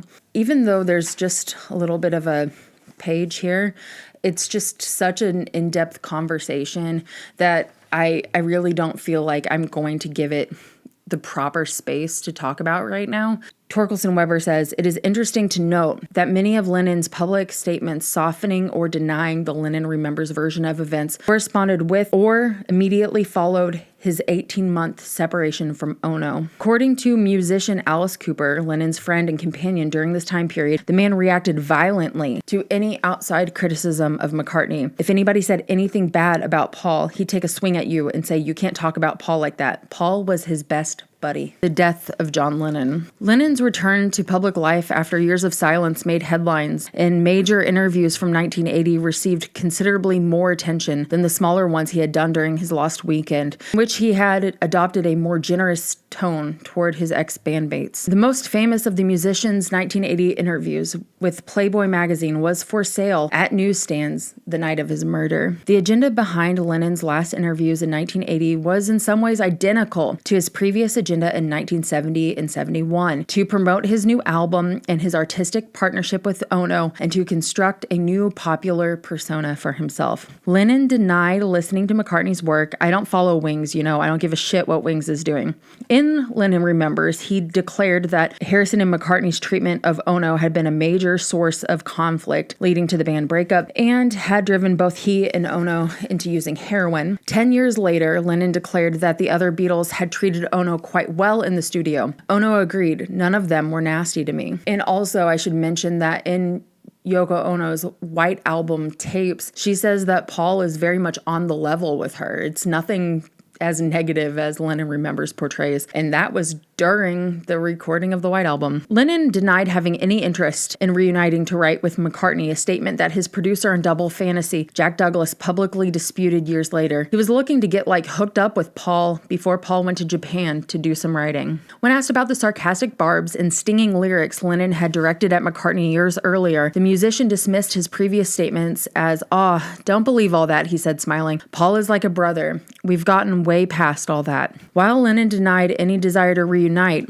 in his last few weeks, he gave several interviews referring to Ono and McCartney as the two great artistic partners of his life. Throughout my career, I've selected to work with two people, Paul McCartney and Yoko Ono. The only initial move I ever made was bringing Paul McCartney into the group, and the second person who interested me that much as an artist and somebody I could work with was Yoko Ono.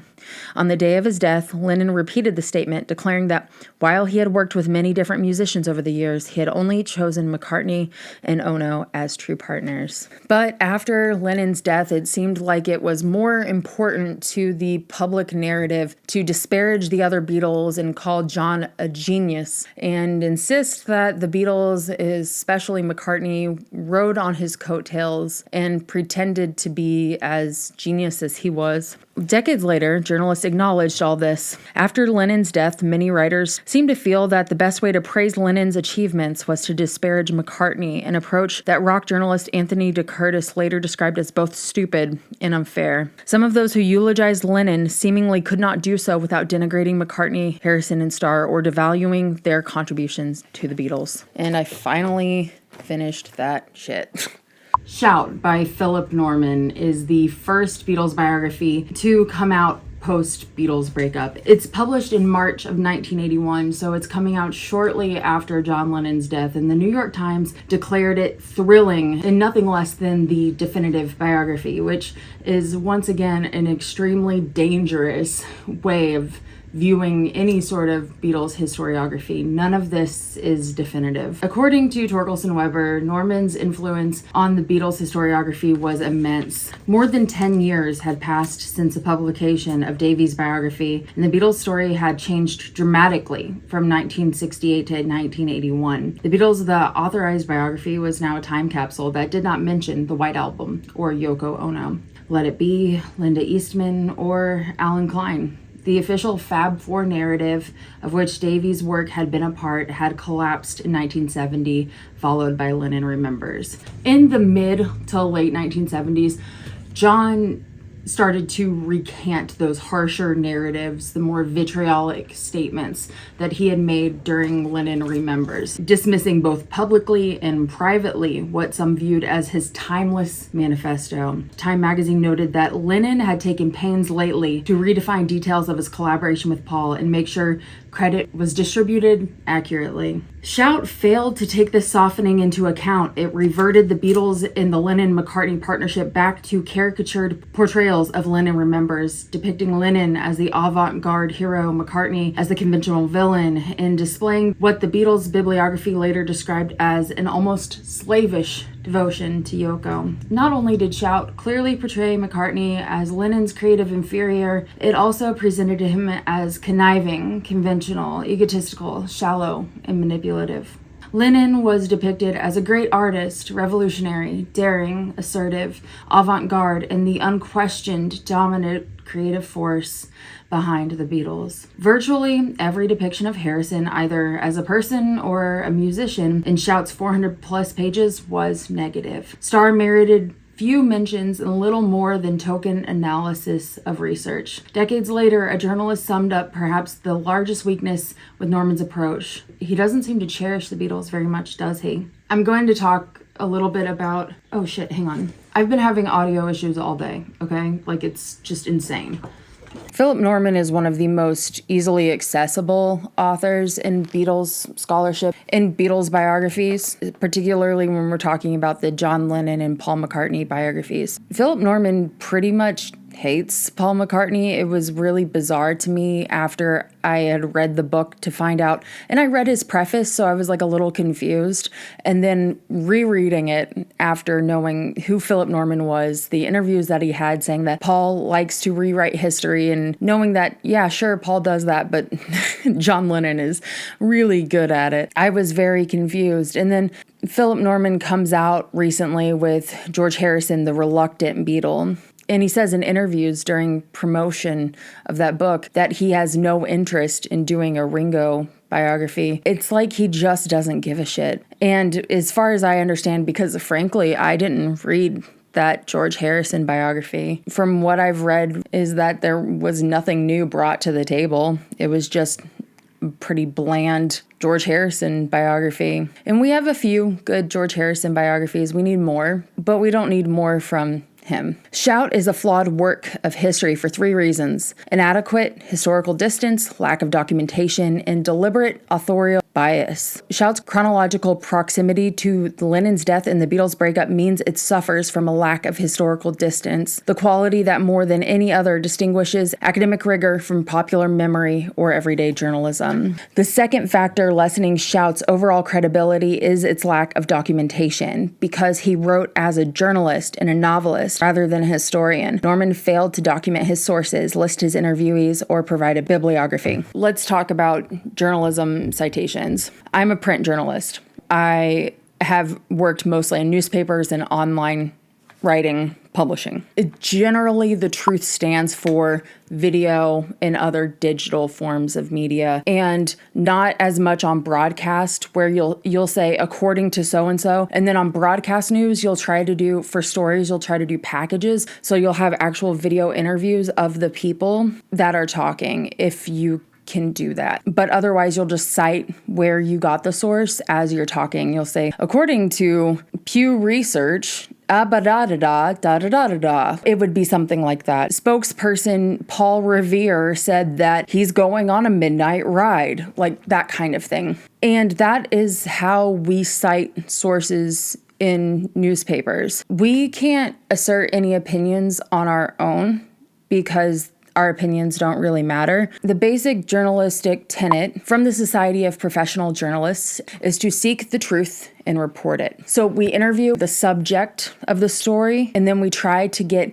secondary sources, people around them, other organizations around this situation. And then we also try to have an expert testimonial, whether that be national organizations, statistical analysis, things like that, that certainly scientifically or objectively try to back up any information or contradict any information coming from the subject and the secondary sources. All of these things will be cited. So Sarah Gwynn, the CEO of Healthier Moms and Babies, said that their organization is focusing on infant mortality and the best practices to avoid infant mortality in such and such county. And then you would quote Sarah Gwynn. Gwynn says, "We focus on home visits. We have staff that blah, blah, blah, blah, blah." Quotes are the special star. And this is not true for my videos. I need to be better about this. This is like my biggest failure in my videos. Quotes are supposed to be your all-star moments in your stories. You need the banger moments. The best part of the interviews are what you put in quotations. The rest of it should be rewritten. It should be colloquial, understandable. Everything should be at an 8th grade reading level. So everyone reading the newspaper is able to understand and comprehend what we're talking about. Nothing should be too boring, too confusing, or too analytical for any average Joe to read. I overquote in my work on the Beatles. I don't have any first-person interviews, any second-person interviews. So everything I have is like third-person sources from all of these books, these interviews, these old contemporary reports, current day reports. I rely on these things, so I quote heavily. That is not really great journalism. It's not great storytelling, I suppose. And I'm getting better at it every video, mostly, not really this one. My first Magical Mystery Tour video, it was like, Paul says, John says, like there was really no break in between. That happens in my song analysis of my videos, but I'm trying, okay? It is hard because I am so concerned about taking words and quotes out of context when it comes to the Beatles, because so much has been taken out of context when it comes to the Beatles that I don't want to contribute to that mess, right? But that is how journalists should cite their sources. Now, if we're writing a book, this is where my territory kind of changes, because I don't know if journalists, off the top of my head, I didn't look into it. Like I said earlier, I've been dealing with like a lot of migraines and stuff, so I'm having kind of like a brain fog situation. I'm not sure where the bibliography lies, but sources should be heavily cited. You're better off oversighting than underciting. It should always be extremely clear where you're getting your information. It should be extremely clear who you're interviewing, when you interviewed them, if it's pertinent to the story, and in this case it would be. If you're quoting Paul from 1964, or if you're quoting Paul from December 1980, you should note those things because the perspective of those two situations have changed quite a bit. And that's something that I started to try to introduce in my White Album video, and I'm trying my best to add that into my storytelling going forward, because the dates do mean something. A bibliography and having footnotes, I think we should do. As a journalist, I should do if I were to write a book. I don't know shit about making a proper bibliography with footnotes, etc. However, in every single video I do, you will have a huge ass list of sources and extra materials to check out. Usually there's some sort of links to extra information, not always, because I've run up against a character limit when I've had a lot of sources, but I make sure to show a big ass list of everybody I use, so you have that information directly in front of you. I pretty much always have the text that I'm reading from on screen with the book and the author on screen as well, so you know where I'm getting it. And it's really not that hard.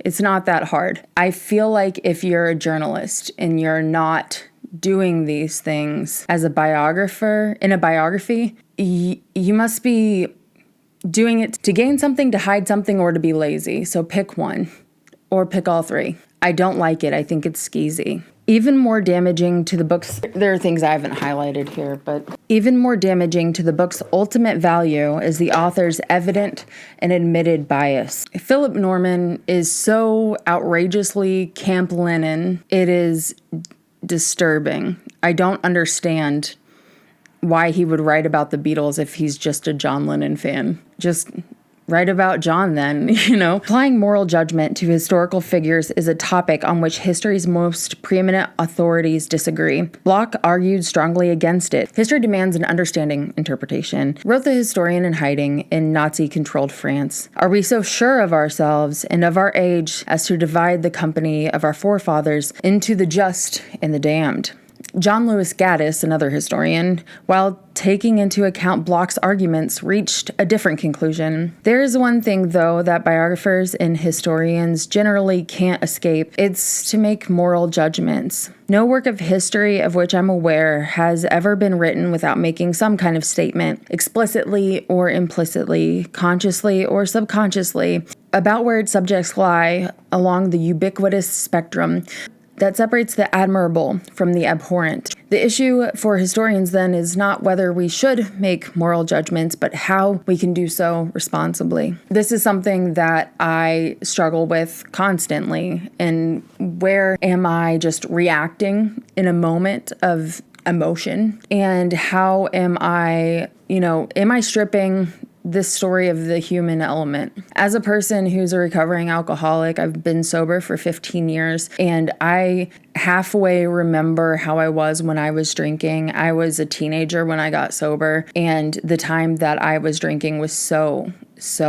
bad. I know what it's like when I pick up a drink, and I'm no longer myself.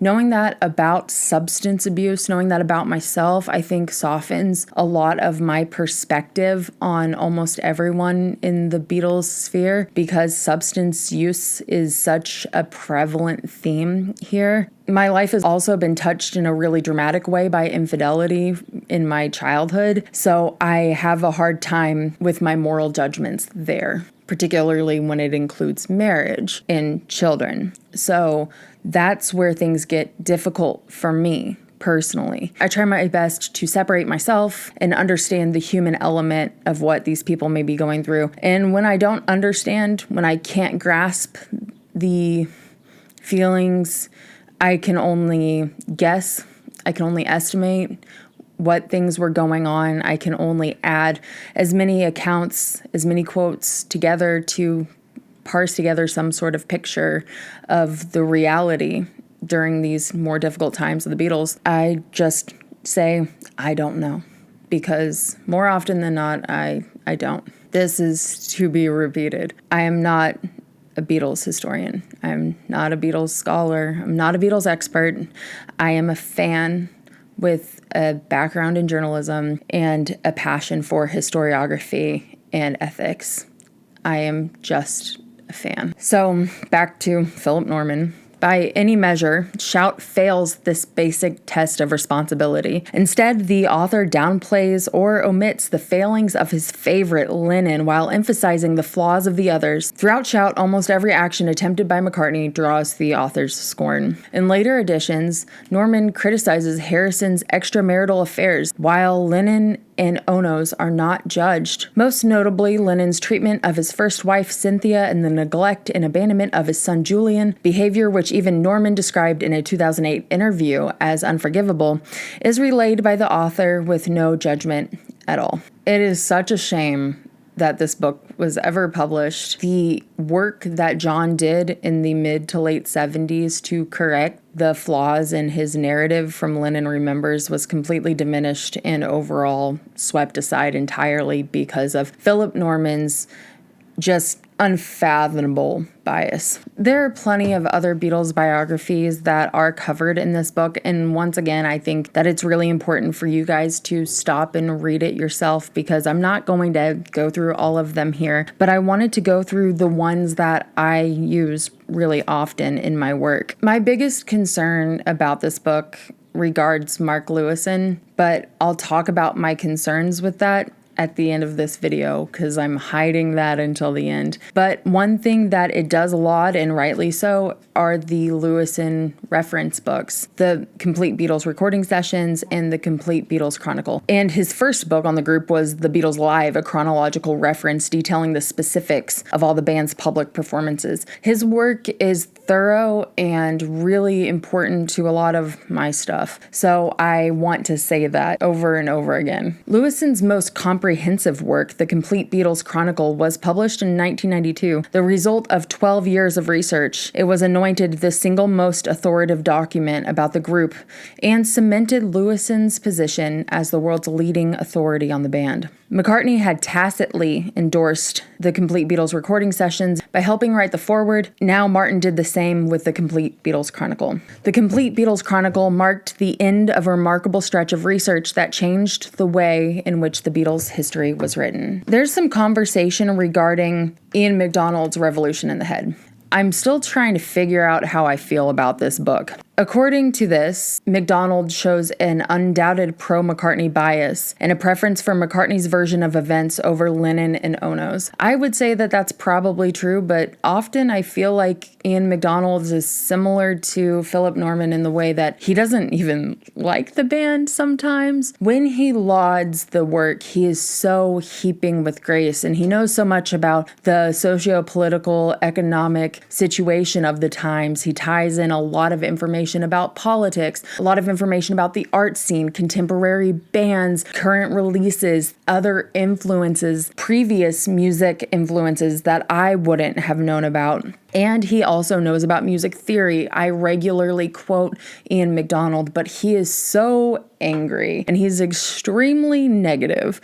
Half the time I'm like, what are we doing here? But his book is so insanely in-depth in a very weird way. It has almost every Beatles song, not all of them, weirdly enough. It's something that I, as someone who just barely knows how to play the guitar and only took, a couple of years of piano lessons as a child and have subsequently forgotten everything, I need people like Ian MacDonald. I need people like Jim Beviglia to help me write about the Beatles song breakdowns, because otherwise I couldn't tell you anything about the musical element of the music. They also talk about Get Back. Let's see here. One thing I do appreciate is that there is conversation right here about the influence of favoritism on memoirs. So, for instance, Tony Bramwell's memoir is extremely pro-Paul, and some of his quotes about Yoko Ono are so intense and vitriolic that I cut them out of my YouTube version of the White Album video because I knew that if they went to the general public, even though I was using them as kind of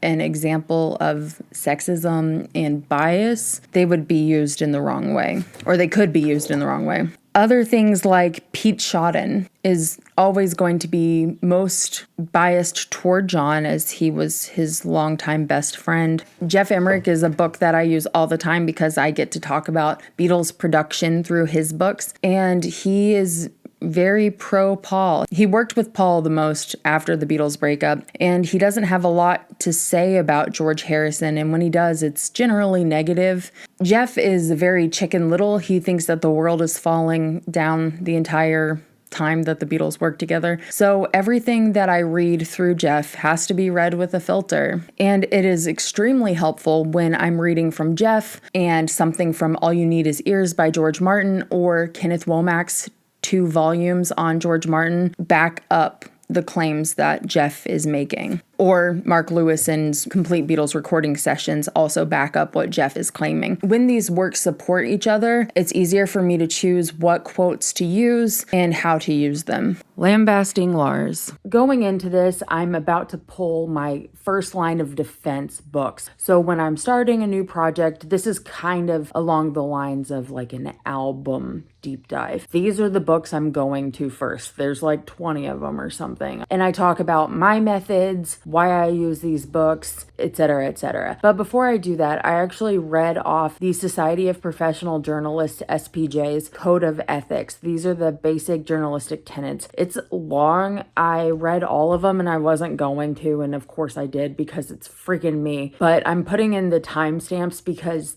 It's probably boring. I mean, I won't be offended if you skip it. I would probably skip it. But if you want to nerd out with me, I kind of talk about some personal stuff during there about like my background. And I kind of spill some tea on some journalism stuff. If you want to hang out, that's cool. You're a nerd like me. Love it. If not, it's boring as fuck. Just skip through. I mean, you're probably just going to skip to the Lewisohn section anyway.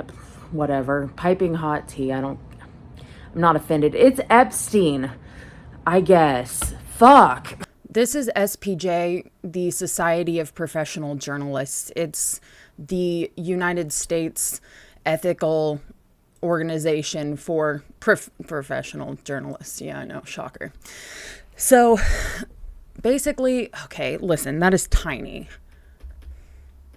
There we go. I'm not going to read everything on this page because obviously the basic journalistic tenet is to seek the truth and report it. That is something that has been beat into me in school, and I went to one of the best journalism schools in the country. And when I started at that school doing something else. I actually changed my major 5 times. So if you're ever like, I don't know what I'm doing with my life, I'm a piece of shit, and you don't think I'm a piece of shit, you think I'm cool or whatever, just remind yourself, hey, Lars Land went through 5 majors. None of them had jack to do with journalism. And I quit school and I took 2 years off. And I was writing a blog about body positivity because I'm fat and I like to exercise and I'm happy with myself. And so I started writing a blog about that. And then I was like, you know what? I really like writing. I've always liked writing. Maybe I'll go for journalism. Never written anything in a journalistic sense whatsoever. Was already accepted to the school. So I just re-enrolled and I wound up going to like a top 5 journalism school in the country. And I'm really, really, really lucky for that. So this was beat into me when I went to school. Ethical journalism should be accurate and fair. Journalists should be honest and courageous in gathering, reporting, and interpreting information. I'm not saying that our country's journalism demonstrates this. I'm not saying it at all, but I'm saying that this is what I strive to do. Do I do it all the time? Absolutely not. But this is what I should try to do. This is the golden standard. Everyone should have standards for their work. This is mine. Take responsibility for the accuracy of their work. Verify information before releasing it. Use original sources whenever possible. This is something I'm unable to do because I can't interview the Beatles. Well, shit, 2 of them are completely unavailable for my schedule, and the other 2, well, come on. So I do my best to find good sources as often as I possibly can and not overused sources, if anything, just so I can have like oh my God, I didn't know that blah, blah, blah, blah, blah about blah, blah, blah, blah, because it's kind of fun to be the provider of new information. Remember that neither speed nor format excuses inaccuracy. Now, speed and format, we don't need to talk about that. Provide context. Take special care not to misrepresent or oversimplify in promoting, previewing, or summarizing a story. This is something I can't do. Gather, update, and correct information throughout the life of a news story. I can't go and update my videos, really. Be cautious when making promises, but keep the promises they make. This is a huge issue with me. This is why I don't provide upload dates, really. Identify sources clearly. I'm very good at that. Consider sources' motives before promising anonymity. Reserve anonymity for sources who may face danger, retribution, or other harm, and have information that cannot be obtained elsewhere. Explain why anonymity was granted. Anonymity in my journalism career has only been granted for people who are survivors of sexual or marital abuse. That's the only time when it's been physical abuse or sexual abuse or children Otherwise, never ever. Diligently seek subjects of news coverage to allow them to respond criticism or allegations of wrongdoing. I am unable to do this as well. I should at least try, but then I would never hear back and, you would never get videos from me. So this is kind of like beyond the pale. This is stuff I do in my day-to-day reporting. Avoid undercover or other surreptitious... Okay, let's go. Be vigilant and courageous about holding those with power accountable. Give voice to the voiceless. This is something I'm doing in this video, actually. Support the open and civil exchange of views, even views they find repugnant, which is super hard, but something you have to do. Provide access to the source material when it is relevant and appropriate. You're gonna not see this for a second, but whatever. Label advocacy and commentary. So when I am talking about the songs, listening to the songs, stopping and going, oh, George and the harmony, like, this is my opinion, you know what I'm saying? When I stop and I say something sassy, I usually do my best to make it like sort of obvious. Even if I don't say it, I should probably be a little bit better about this. I usually do my best to kind of be like, I'm just talking shit right now, which means this is not my journalism. This is me talking shit. Never deliberately distort facts or context, including visual information. Clearly label illustrations and reenactments. Never plagiarize, always attribute. I'm actually going to move myself, so if you want to see the list, it's actually right there. Minimize harm. Ethical journalism treats sources, subjects, and colleagues and members of the public as human beings deserving of respect. Journalists should balance the public's need for information against the potential harm or discomfort. Pursuit of the news is not a license for arrogance or undue intrusiveness. Show compassion for those who may be affected by news coverage. Oh, this gives me chills because journalism is so important. My work in journalism has been mostly bullcrap, like, for a really long time. I've done features. I've done mostly features reporting since like 2018. But before that, I was doing stuff on sex trafficking of minors and lots of crime, breaking news. So I've kind of done like the gamut of print news. And like I've said before, I've won awards doing it. You're not going to find it under the name Lars Land, but I have. And it's not necessarily because of me, really. It's because of the places I went to school, the people I work with, that held me to like a really high standard. So I'm grateful for that shit.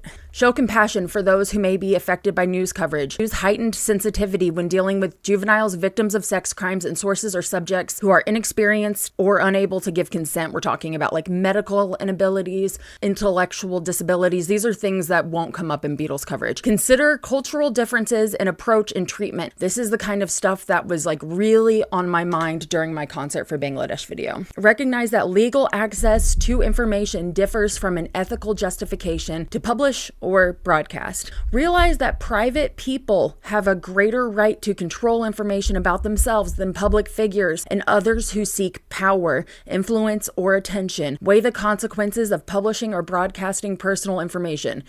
That is basically saying, don't dox people. Don't be a dick. Avoid pandering to lurid curiosity, even if others do. This is stuff that you see in Beatle conversation all the time, usually like regarding sexuality and stuff like that. We have to be careful. If we're correcting inaccurate narratives, going against things that have been irresponsibly reported, if narratives that are harming people, we need to address them versus digging into people's personal lives. Like there's kind of a difference. And I think the biggest difference and the most challenging aspect of that in Beatles coverage would be regarding Brian Epstein and probably Mal Evans as well. Balance a suspect's right to a fair trial with the public's right to know. Consider the implications of identifying criminal suspects before they face legal charges. Consider the long-term implications of the extended reach and permanence of publication. Provide updated and more complete information as appropriate. Act independently. This is pretty obvious for me because, I mean, the highest and primary obligation of ethical journalism is to serve the public. Journalists should, now this should say a lot about some of our journalism authors here. Avoid conflicts of interest, real or perceived. Disclose unavoidable conflicts. You refuse gifts, favors, fees, free travel, and special treatment, and avoid political and other outside activities that may compromise integrity or impartiality or may damage credibility. I want to be honest real quick. One time I wrote a story about a watch company. It was during the pandemic. They asked me for my address and they were so nice. And I said, sure. And they sent me a bouquet of flowers and I kept it. It was so pretty. I still have the little vase it came in. I use it for makeup brushes. I kept it. Okay, I'm sorry. I told my editor about it. He was like, it's fine, whatever. Be wary of sources offering information for favors or money. Do not pay for access to news. Identify content provided by outside sources, whether paid or not. Deny favor treatment to advertisers, donors, or any other special interests, and resist internal and external pressure to influence coverage. This I have dealt with in my career. I have been pressured to, in an extreme way, to be kind to our advertisers in regarding like certain stories I did. We were able to put on an editor's note because I fought for it, but if I hadn't fought for it and in past years they hadn't fought for it, it wouldn't have been there. So the editor's note was like saying so and so advertises with well, no, I'm not going to say the paper, but whatever. Distinguish news from advertising and shun hybrids that blur the lines between the two. Prominently label sponsored content. Be accountable and transparent. Ethical journalism means taking responsibility for one's work and explaining one's decisions to the public. Journalists should explain ethical choices and processes to audiences, this is what I'm doing right now. This whole video is this. Encourage a civil dialogue with the public about journalistic practices, coverage, and news content. Respond quickly to questions about accuracy, clarity, and fairness. And I've gotten better about jumping down people's throats in past, but it's usually because of things that I kind of like misspoke or was unclear about. So I've become more precise with my wording and more long-winded with my wording as well, just so I can do my best to be understood. People will always misunderstand you, whether it's on you or not. To be honest, people will purposely misunderstand you out of bad faith. And that's something I have to learn how to accept. We'll get there. Personal growth. Acknowledge mistakes and correct them promptly and prominently. Explain corrections and clarifications carefully and clearly. Any corrections or clarifications that go in my videos are in the pin. Expose unethical conduct in journalism, including within their organizations, and abide by the same high standards they expect of others. Thanks for coming to my TED Talk. I wound up reading the whole thing. Shoot me.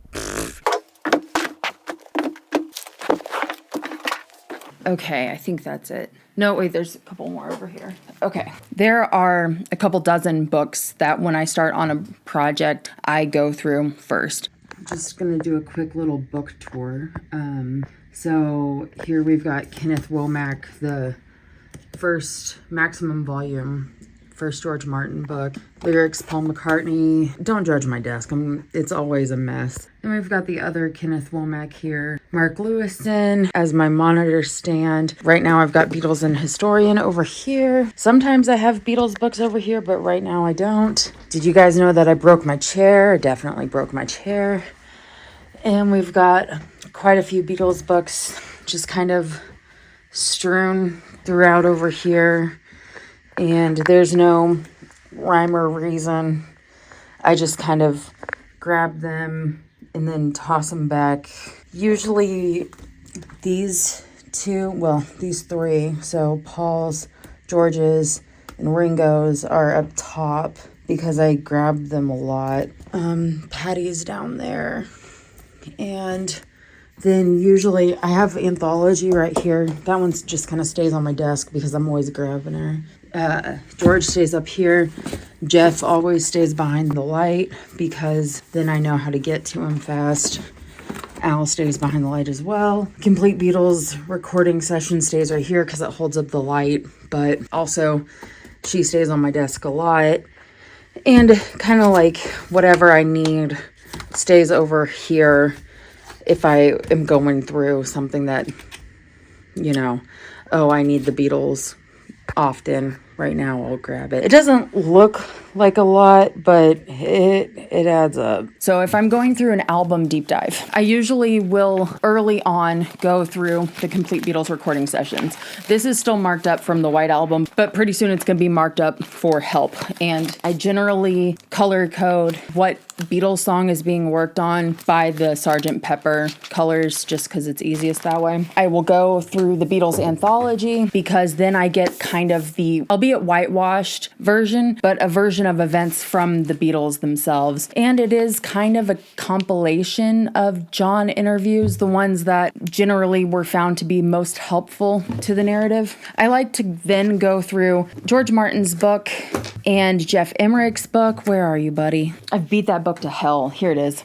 And I also like to go through Kenneth Womack's books, depending on when, where I'm, or what era we're in. And that would be for any sort of studio production. What personnel conversation it will be in Geoff's book is almost across the board negative, and there's really not much personnel conversation here. Just little nibs and nabs. If there's conversation surrounding business, I have to go to You Never Give Me Your Money by Peter Doggett. That's an important book. This is extremely important. I would actually say that this is like almost second to importance from the Beatles and the historians because it is so well written. Continuing on with any sort of business conversation, this is where things get tricky with sourcing. If I ever use The Love You Make by Peter Brown and Stephen Gaines, I always preface it with this book being marred with factual errors. So when I use quotes from this book or sourcing from this book, because I don't believe that this has a bibliography, it just has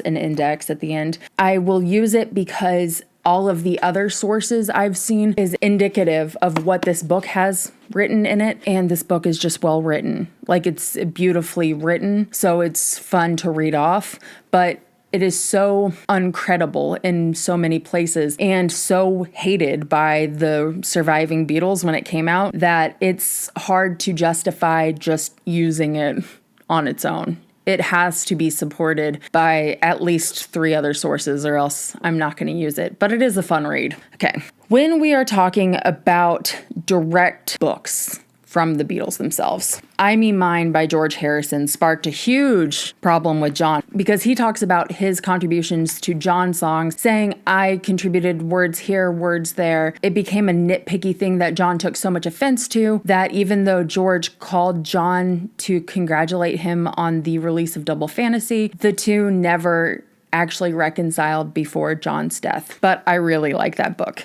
Many Years From Now by Barry Miles is essentially Paul's rebuttal to Lennon Remembers and everything else. It is just written by Barry Miles, who was there during Beatlemania and all that stuff, and then just full of lots of quotes from Paul and other considerable sources. I will always check this book because it has lots of information around every era. It breaks down every song that Paul worked on. It talks about a lot of business decisions like Apple Corps. It talks about lawsuits. It talks about difficult situations. And the things that it skims over, well, don't worry because I find the things that it skims over elsewhere. John by Cynthia Lennon is an important work, and I have a twist of Lennon, but I don't cite it as often because I haven't read it super thoroughly. As Time Goes By Derek Taylor is not an exclusively Beatles book, but sometimes he really needs to show up. And he and I sometimes fight, but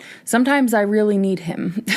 So I use him as well. Wonderful Tonight by Patty Boyd and Penny Junior. I don't know how to say her last name. Also an interesting account and damning in many ways of the relationship with George Harrison and a lot of things as the Beatles breakup was spiraling out of control. A Women's History of the Beatles by Christine Feldman-Barrett is a scholastic take on women surrounding the Beatles' story. It's not just the women that the Beatles dated, but all of the women, the Beatlemaniacs, the ones that worked at the Cavern Club, the ones that ran the Beatles fan club. There were amazing stories, fan accounts of the Hollywood Bowl experience that I was able to use in that video from this book. There's amazing stories from the Yellow Submarine movie and how they changed the trajectory of a Beatles fan's life from this book. This book is really, really, really important, and I don't hear enough people talk about it because generally we hear from a lot of men talking about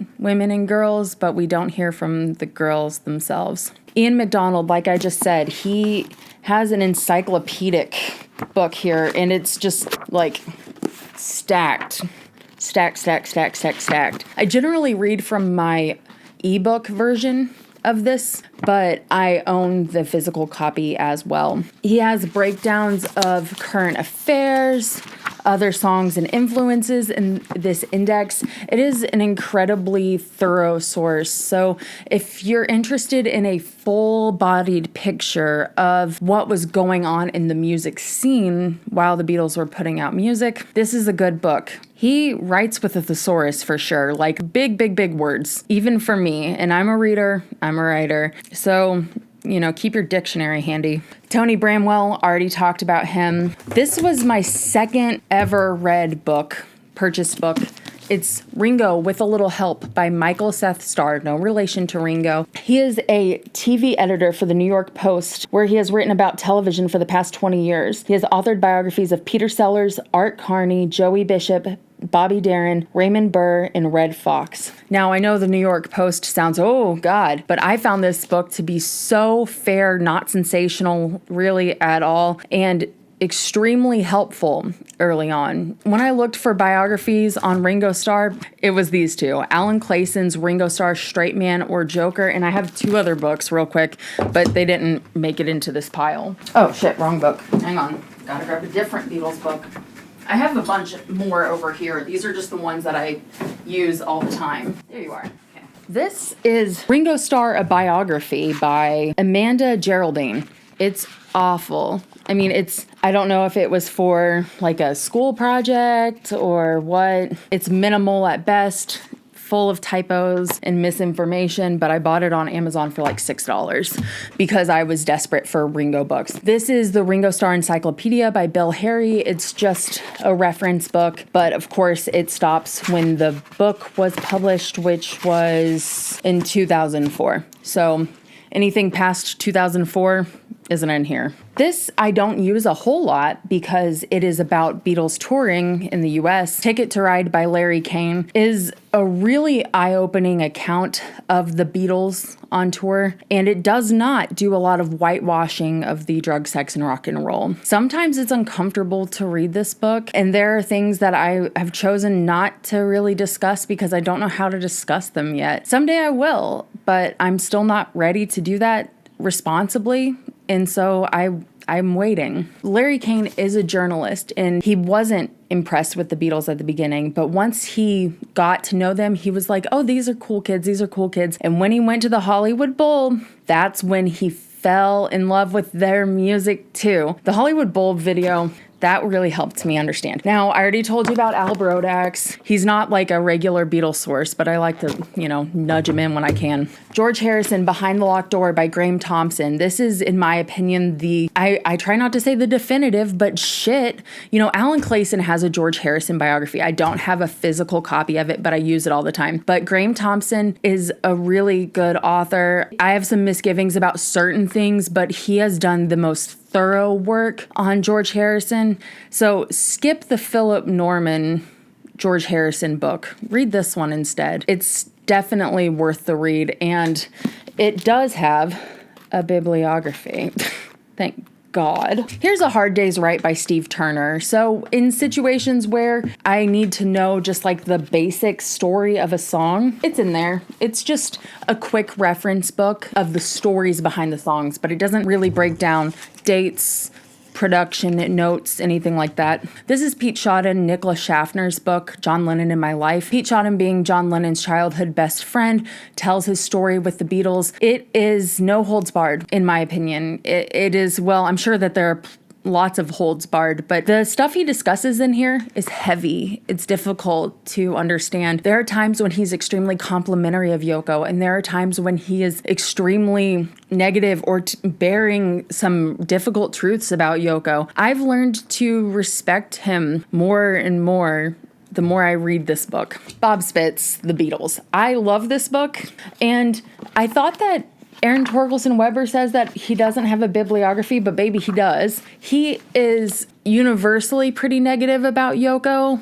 So his sourcing made it into the like criticisms about Yoko section in my White Album video. But I think that his ability to put together a lot of sourcing for studio time is extremely helpful for me. And he's a good writer in a way that it's palatable and parsable and generally good for the general audience, right? So I have 1, 2, 3, 4, 5, 6, 7, 8, 9, 10, 11, 12, 13, 14, 15, 16, 17, 18, 19, 20, 22, 24 other Beatles books. Oh, and I've got Tune In extended version and Tune In the regular version too. And this is one that I use all the time as well. Paul McCartney, the lyrics, 4 song breakdown, stories behind the songs. Books that I didn't mention here include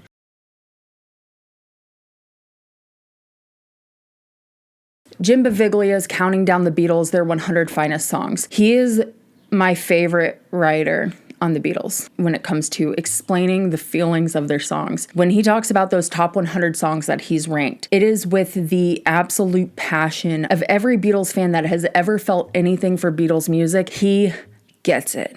And he is just so good. I wish I could write like him. Oh my God.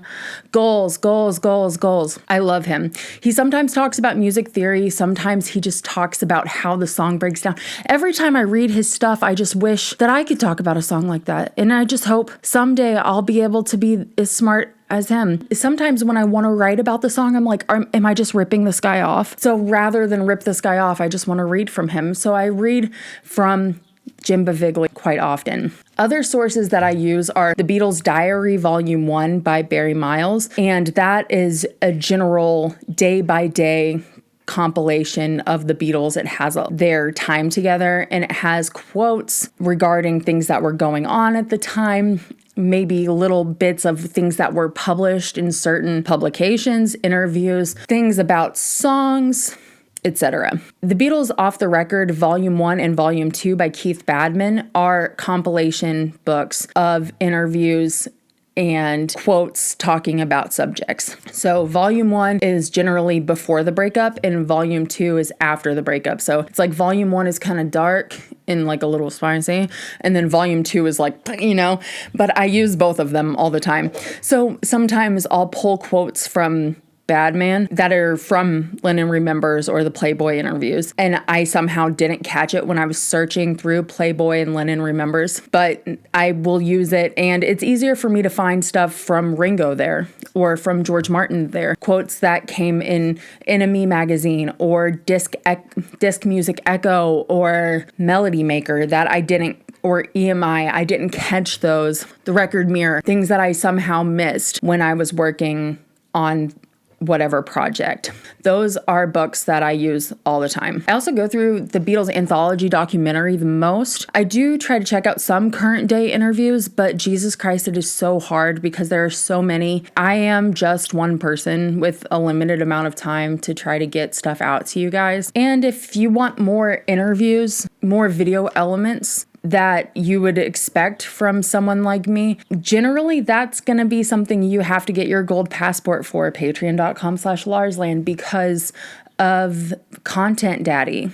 That's YouTube's content ID system. If I don't follow Content Daddy's rules, I can't show my videos. They're blocked worldwide. So I have to follow the rules. This is how I work. I don't follow the historiography rules to the T because I don't read 3 volumes and say those match up together and therefore that's the truth. Instead of doing that, I actually just read out all 3 volumes, all 3 accounts. I pull the quotes for the most accurate and pointed part of the conversation regarding whatever song, whatever moment in the studio, whatever happened at the Yellow Submarine movie premiere, things like that. And I will put together all of the quotes, all of the interviews, every single thing that I possibly can to show a most holistic and well-rounded story so I can get as close to the truth or the documented truth as possible. Does it make my shit more wordy? Obviously. Do I need to work on self-editing and compiling information in a more streamlined way. Yeah, bitch, I do. I mean, frankly, I really do. But I have such a hard time cutting out. I always want to add in more because I worry that taking out context will cause a failure on my part, and that makes it hard for me to sleep at night. So I have these personal standards that I've set that came from my comment section. Those first 3 Beatles videos that did, unfortunately, very well. And I was praised, scolded, and schooled by my comment section for being new, excited, and extremely inaccurate, unknowledgeable, and too new to be talking about the Beatles. So I never wanted to make the mistakes that I've made. I make mistakes in every single video, and every single time I make mistakes, I am desperate to never make the same mistake again. Even when I simply misspeak, I misspoke in my Concert for Bangladesh intro in like the first 7 seconds. I misspoke verbally. I said one of the Beatles, and I said this, and I meant to say this Beatle. So it was like a mistake with that, and I screwed something up in my big intro for one of my favorite videos. I never want to make those same mistakes, so I try to be careful and I try to be thorough. Does it make me boring? Probably. I was always hoping that I would be funny because I think in my personal life I'm funny, but when it came to the Beatles, I'm not funny, and it's unfortunate because I wish that I could be funny, but I'm mostly just thorough. Back here with Jack purring and a voiceover. Additional methods that I use are online archives going through contemporary magazines. I really like worldradiohistory.com, which is something that Abigail DeVoe turned me on to. As I've mentioned, or will mention, I can't remember, that I don't really consume Beatles content at all, because I don't want any sort of influence on myself. And also, when I'm not doing Beatles stuff, I want to watch my own fun YouTube stuff. We all need time for ourselves. But Abigail DeVoe and I are friends, and we commiserate over our shared insanity. So worldradiohistory.com, which is where I find a lot of old British, UK magazines and other things. I also go to, if I haven't mentioned already, Internet Archive, archive.org. I don't typically spend a lot of time on Wikipedia for the song breakdowns or the album breakdowns, though I used to, because I've realized that if I spend a lot of time there, I'm following the same general narrative that is something that I'm spending most of my work trying to fight against. However, the sources, the footnotes, it can lead you to some great places, especially when we're looking for reviews. If I'm looking for current day reviews or reviews past, early internet archives, so 1998 to current day. In this case, we become really good friends with the Wayback Machine because there's lots of dead links. But I almost always do rely on Wikipedia for the ease and convenience of numbers. That would be finding the certifications regarding sales of singles, albums, charts. Also, it's a great place for me to find more information on re-releases, and usually the footnotes will lead me to more interviews, and then a good Google search can take me to whatever I need to find. Lambasting Lewisohn. And with all of that being said, we're going to throw to earlier today, Lars, to talk about something extremely difficult and something that's, we have to talk about unpalatable information sometimes. And so I hope that you stay with me when I talk about Mark Lewisohn. Please listen through this entire spiel before angrily commenting and unsubscribing from me, because this has been a difficult thing for me to swallow, digest, and figure out where to go from here. So I do my best to be fair, and we should all do our best to be fair. And I got a little angry, and I think, it's okay to get angry sometimes. So let's do it.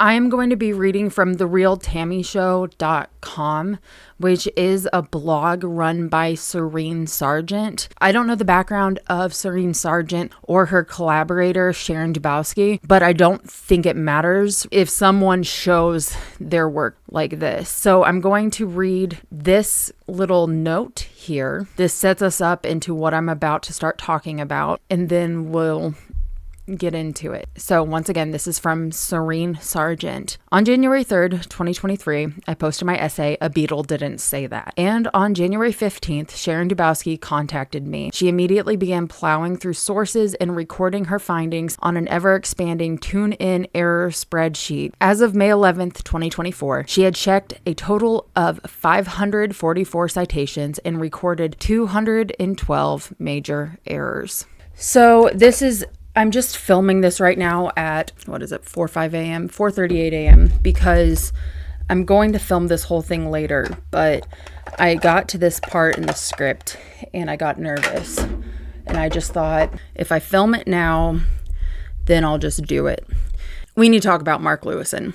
Okay, just end all be all, we need to have a conversation about this man. It's tough because I've already said, or I know I will say, that I've spent a lot of time working with Lewisohn's stuff. My White Album timeline could not have existed without the complete Beatles recording sessions. I use them all the time. My issue with Mark Lewisohn is huge and pervasive and frustrating. From what I understand, and I don't typically consume other Beatles creators, but I know that the Another Kind of Mind podcast has gone into this subject tremendously in depth and with a lot of forethought. So I think if you're going to check out anyone on this subject, you should probably check them out. And also this website that I'm going to link, it's therealtammyshow.com/Beatles. This is where a couple of people have really taken Mark Lewisohn to task. And unfortunately, Erin Torkelson-Weber has not done this. But there's a good reason for that. Erin Torkelson-Weber has, for the meantime and perhaps forever, retired from Beatles scholarship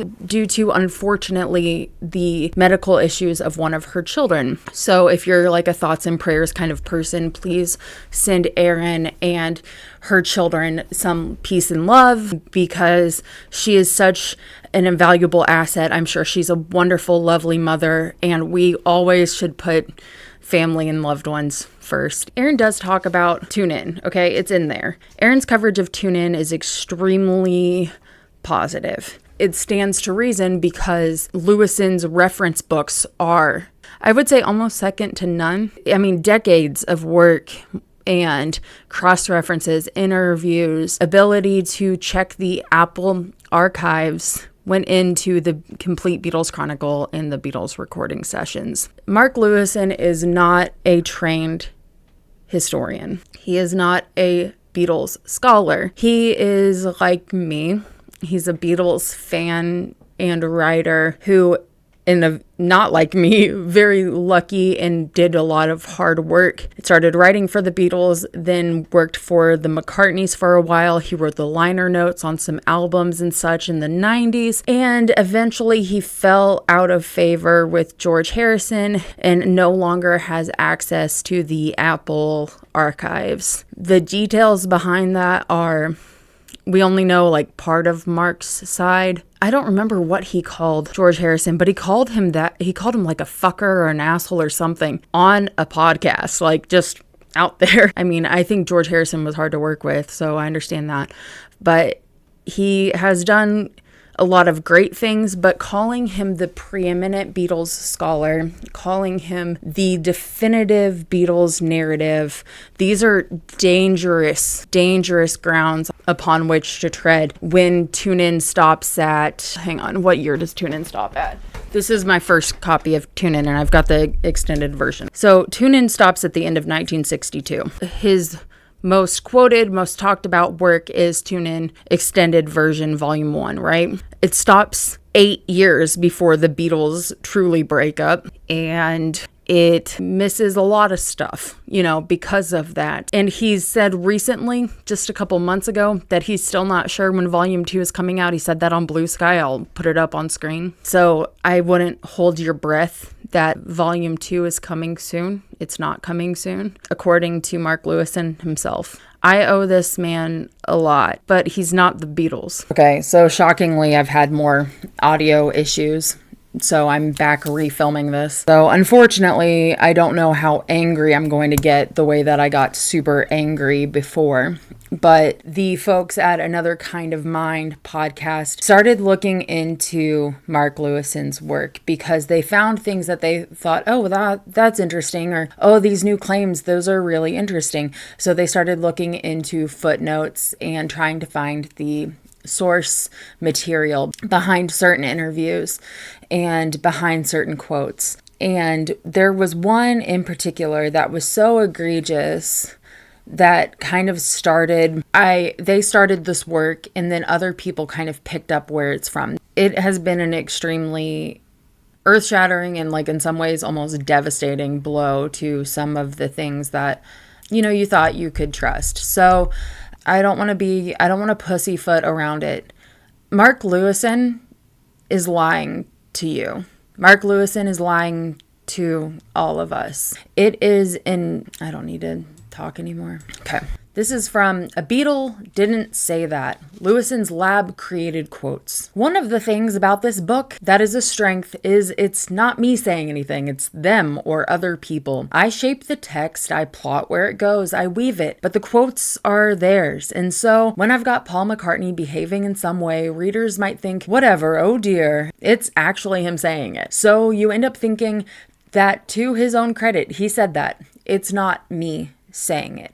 Mark Lewisohn, October 7th, 2013. But here is a quote from John Lennon as written by Mark Lewisohn. 3 of us chose Epstein. Paul used to sulk and God knows what. Paul wasn't that keen on Brian. He's more conservative, the way he approaches things. He even says that. It's nothing he denies. Wait, what?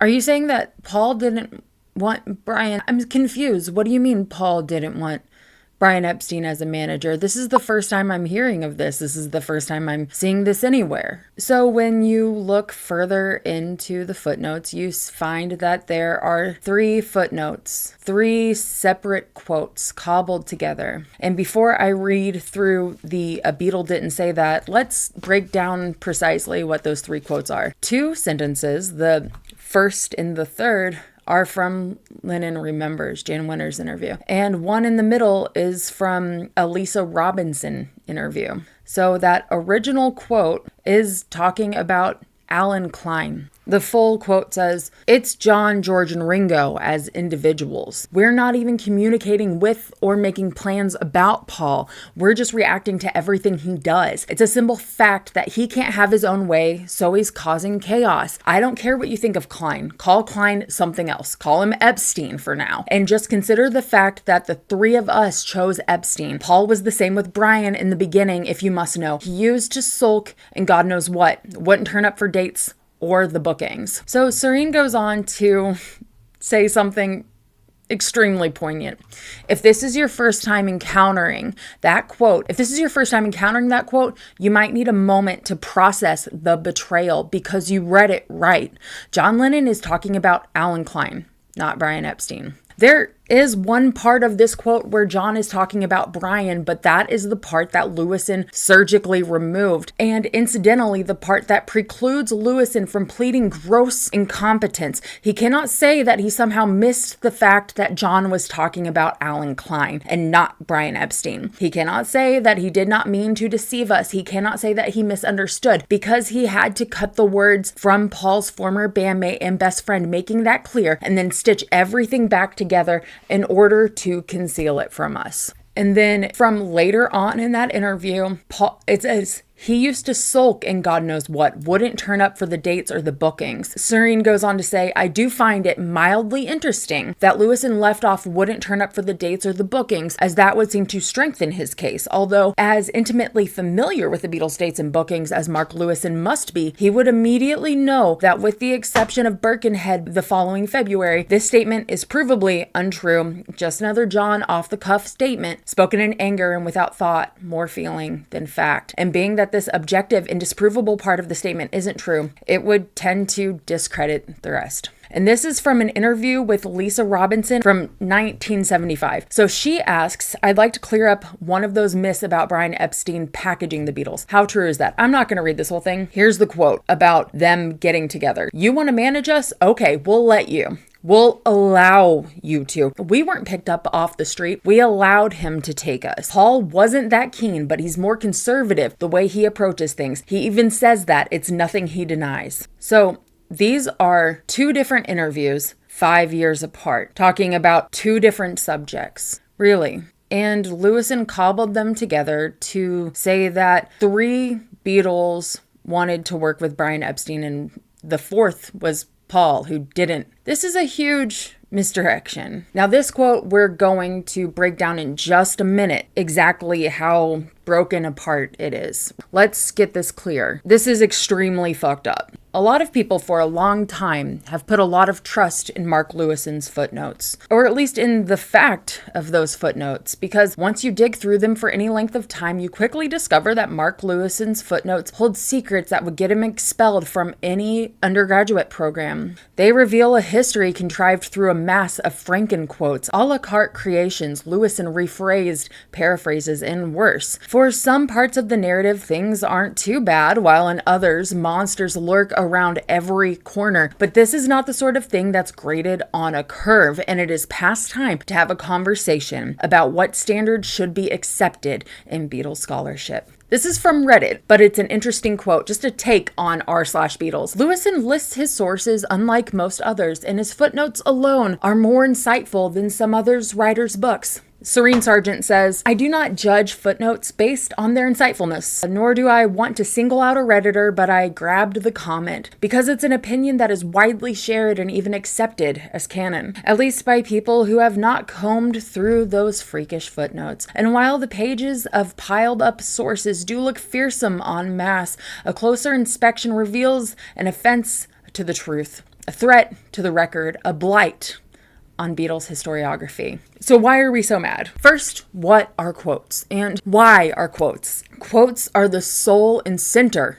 of recorded history. And the rules around quotes and quotation marks are pretty simple. Most people, even if they've never written anything beyond a term paper, understand what quotation marks represent. This is from Purdue University Research and Citations, which is something that I've followed since I was in high school for literally 20 years as a writer, as someone who literally writes for a living. Quotations must be identical to the original using a narrow segment of the source. They must match the source document word for word and must be attributed to the original author. A set of quotation marks means this person said or wrote these exact words at a specific time. You can smash a quote from 2 hours before or 2 years before right up against a separate quote to make your point, although it might get your grade lowered. But what you cannot do is take from 2 different statements from 2 different times and make them seem like they are one statement. When you put words inside one set of quotation marks, you are stating in black and white that this identified person made this statement, that they said all of these words together. Or if you want to excise a reasonable part and use ellipses to represent that as a part of the same statement. Look, combining 2 separate quotes that are not a part of the same thought or topic is not a subjective issue. It is not an issue of controversy. Quotes are the bone marrow of written history. Quotes are the alpha and the omega in academic work or journalism. They have to be, which makes sense as soon as you think about it. If it was cool for me to take a transcript and grab half a sentence from page 2 and half a sentence from page 17 and push them together as if those words were spoken one after the other in a single thought, I bet I can manage to get those words to say almost anything I want. If I did this in a story, I would be fired. At the highest disciplinary, I would be fired. Since news is generally extremely understaffed, underemployed, and overworked, I would get suspended for 5 days. That is a huge deal. You know how bad you have to fuck up to get suspended in a newsroom? It doesn't happen. I've only seen it happen a couple of times and it was very scandalous. Putting together 2 quotes from 2 different interviews, especially 5 years apart, talking about 2 different people and making it seem like they're talking about one person, that should get you fired as a journalist. It is shameful. That's worse than some of this. Yeah. Anyway, I can't put my ex-coworkers on blast, but ooh, I would. Separate thoughts must be in 2 separate quotation marks. Somewhere between 4 sentences in a paragraph is widely accepted as the 2 separate quotes. In journalism, a paragraph is like 2 to 3 sentences tops. So that's a little bit different. But yeah, you definitely need at least 1 regular text in between quotes. Usually 3 to 4 for the same reason I talked about before. Those quotes need to be the star runner of your story. So you need to have good information in between. And it needs to be information, not just blah, blah, blah, blah, blah. And there can be some ethical and technical wiggle room in a long rant by a person. But what makes all that subjective nonsense go out the window is if the quotes come from 2 separate questions on 2 separate days. That's 2 quotes. It's not hard. Which, again, makes sense if the point is conveying information to the reader and lessening the chance of a writer manipulating someone else's words to express something that the person didn't mean. First and third sentences, I can't believe this. It's just so right in front of them. This is the contract inherent in a quote, and these are the rules we all agree to and understand, and these are the reasons why, and there's no reason to break them. Why do you want me to believe that John said these 2 things at one time? What was wrong with what he did say? Because it still says that Paul wasn't keen on having Brian show up and tinker with their image. That's still showing Paul's reluctancy to have Brian join in the fold. And it's still very reasonable to talk about Klein and how he's a problem, but it doesn't fit in through Tune In. Tune In ends at 1962. So there are 8 years of Lewisohn that we don't have. He's pulling from stuff that mattered in 1970, things that didn't exist yet. The 5 most common ways Mark Lewisohn mauls the meaning of the quote. So here's the thing. I'm not going to read this entire blog post. It is very long, but I'm going to link everything that is here. It's important for me to bring up Serene Sargent gets angry. She gets really angry at Lewisohn, and I understand why she's angry. I think she should be angry. But here's the thing. In Tune In, Lewisohn cites a Paul McCartney interview with Chris Charlesworth for Melody Maker of November 20th, 1971. Here's the quote, and here's the Melody Maker quote. So she says, hey, why did he make up these things? Why did he add these things? And she was being kind of feral about it, but this is something that her co-author, cohort, collaborator, Sharon, found in her extensive footnote spreadsheet, which I've also linked. This is insane, by the way. Like, it's a crazy. So they've just gone through Tune In extended version and they pull the footnotes and they find if it's good or if it's not. So the ones that are good don't actually say anything, but Frankenquote. FQ is Frankenquote. Large unmarked omission, phrases rearranged. Several details, taking the girls for rides, buying them trinkets, are not in source. Frankenquote, but text pulled accurately from this source. Impressive number of small changes in this quote. Altered and truncated Mrs. Harrison quote surrounded by an exposition that directly contradicts full quote and meaning. And there's also things that they say, hey, he got this right, Frankenquote, but text pulled accurately, Frankenquote, but this section reproduced faithfully. The infamous 3 of us chose Epstein quote, in which sentences rearranged, sentences very rearranged. These are not little things. If it were 1 or 2, I still wouldn't let it go. But if it were 1 or 2, I'm sure a lot of people could let it go.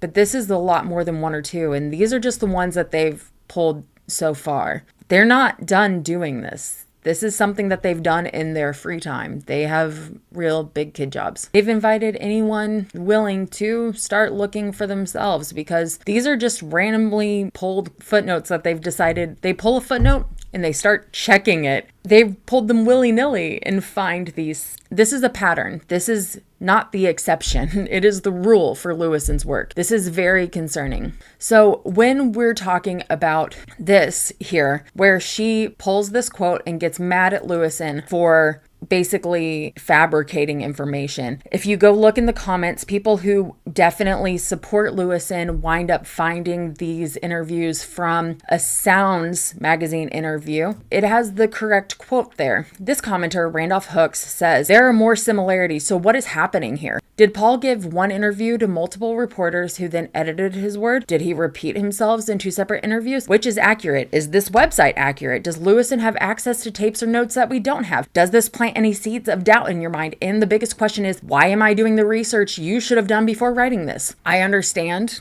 Randolph, where you're coming from. It's totally fair to want her to have done the research before writing this. It would be great if she had done it. And you could say that she should take this down because Lewisohn did have a correct quote. It was just from a different source. But why didn't he get the source right? Just because she didn't catch that it was from a different source doesn't change the fact that Lewisohn misrepresented his sourcing. And we are calling this person the preemptive Beatles scholar. This is a bit of a voiceover because of the aforementioned migraine situation. But if you hear a weird rumbling in the background, that is Jack, who's practically my channel mascot right now. He just wants to say hi, so he's purring. I say preemptive. What I mean here is preeminent, and I fuck this up throughout this entire video. Cool.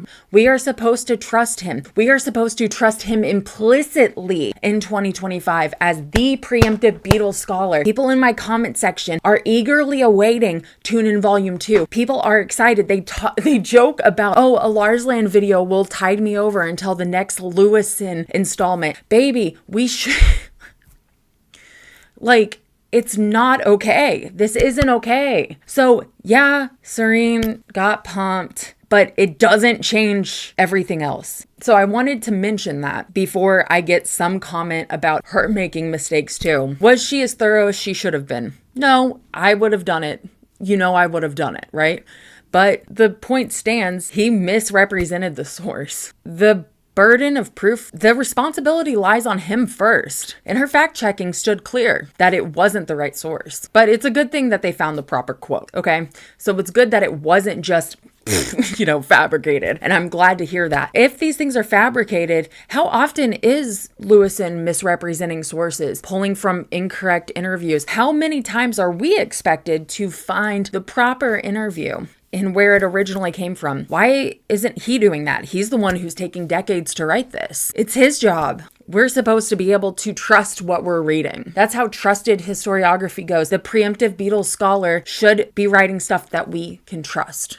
And we can't trust it. We find ourselves at a crossroads, the Mark Lewisohn disaster. And Serene Sargent has a good point here. This is our wake-up call. The way I see it, the way forward requires three things. 1, attention matters. We need a voluntary group that anyone can join, similar to the American Historical Association or the Royal Historical Society, dedicated to setting and preserving the goals, standards, and best practices of Beatles historiography. Hang on, I gotta let my cat out. It's okay, Jackie. I'm coming to let you out. I know. Go on. Good boy. Not a policing organization, but an organization that articulates and guides. That makes things plain and simple and makes it harder to falsify history simply because the standards are clear and one's peers are watching. We need written principles for what we want and what we expect from one another and what standards of scholarship will best preserve Beatles history and make Beatles scholarship flourish into the future, because that's the answer. A big, brilliant, flourishing garden of Beatles knowledge is the answer. 2, history cannot be hoarded. Free the knowledge. We need to digitize and share everything. We need a big collective push to make access to all Beatles primary sources as universal as possible. Let's create a digital archive for the ages. Let the Beatles change history all over again through their fans. Let's give the Beatles a second life by connecting all these disparate bits of knowledge in one place, so anyone with an internet connection can pick up any Beatles puzzle piece they want. Imagine what we can all gain by a storehouse of collective wisdom. Mark Lewisohn always says that the Beatles stood for truth, but to me, they were magical because they were better shared.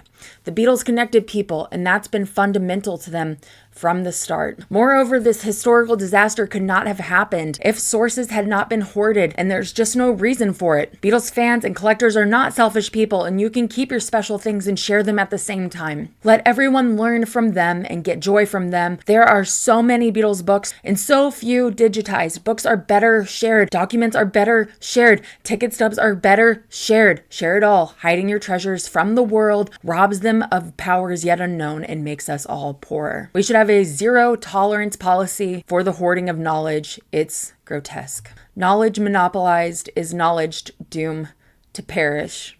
Keep the thing, share the source. One time I got a horoscope that said, beware of possession turning to fetish. Not fetish, sexual fetish, but for me, it was a note straight to Lost, the project I was working on at the time. I felt such a possessive nature around this project, and it was like, do you own this? You can be possessive of your work, but do you fetishize the work? Do you want to keep it? Is it my precious? No, you have to share it. This work that you're doing is meant to be shared at some point. Does it lose value when it's shared? No, we are not dragons sitting on hoards of gold. We are humans and we are living this experience. Life is so short. And what does Mark Lewisohn benefit from keeping all of his interviews, sources, and all kinds of things that he alludes to about how some people won't talk and how he knows this and this and this and this? Why won't he share it? There's no legal reason for him to not share it. It's just that he wants it. 3, an honest assessment. We need a commission to take a hard look at what went wrong, to write a thorough report, and to recommend guidelines to keep it from ever happening again. How much of the secondary and tertiary issues of this disaster they should take up is something I cannot even fathom now. So many other books rely on Lewisohn. So much of my work has relied on Lewisohn. So much of my work. And I'm not talking about the complete Beatles recording sessions because I find that to be a trustworthy source. I know the sources that he's pulling from. I've read those books. The quotes that I find in his book, I've already read in other books. I know where he's pulling from. And that's why I can say, oh, that Norman Smith quote, that comes from Geoff's book. That comes from George's book. I can pull this, and this from those original sources if I want the full quote. And there are a couple times where it's like an EMI staff member said, bah, bah, bah, bah, bah. I trust Mark Lewisohn for this. There is something that happened between the complete Beatles Chronicle and Tune In Volume 1 that turned him to maybe some sort of egomaniac or someone who is very possessive of the Beatles, or possessive of the title of being the Beatles scholar, someone who is hell-bent on making up narratives or coming up with narratives. There are 2 things that are big deals in the Beatles history, one of them being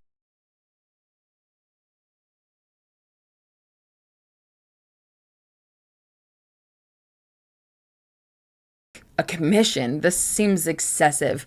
I don't think it is. The Beatles have inspired and influenced almost all the music that we've heard to now in some way, shape, or form. Even if it's through extra sources, like the Beatles inspired Beach Boys inspired ba-ba-ba inspired ba-ba-ba, inspired ba-ba-ba. The Beatles have so much root and so much history, and they have so much root in politicism, and they have so much root in providing pressure against segregated shows in the US. These are all things that really matter, and some little bit about Paul not wanting to work with Brian Epstein can flourish into something much bigger and can start conversations in other books that are completely based in lies. That is a huge problem. If it were some other fan base, if it were some other thing, maybe it wouldn't need a commission and a society and all of these things. But because it is the Beatles, because it is such a big, big thing, it needs it.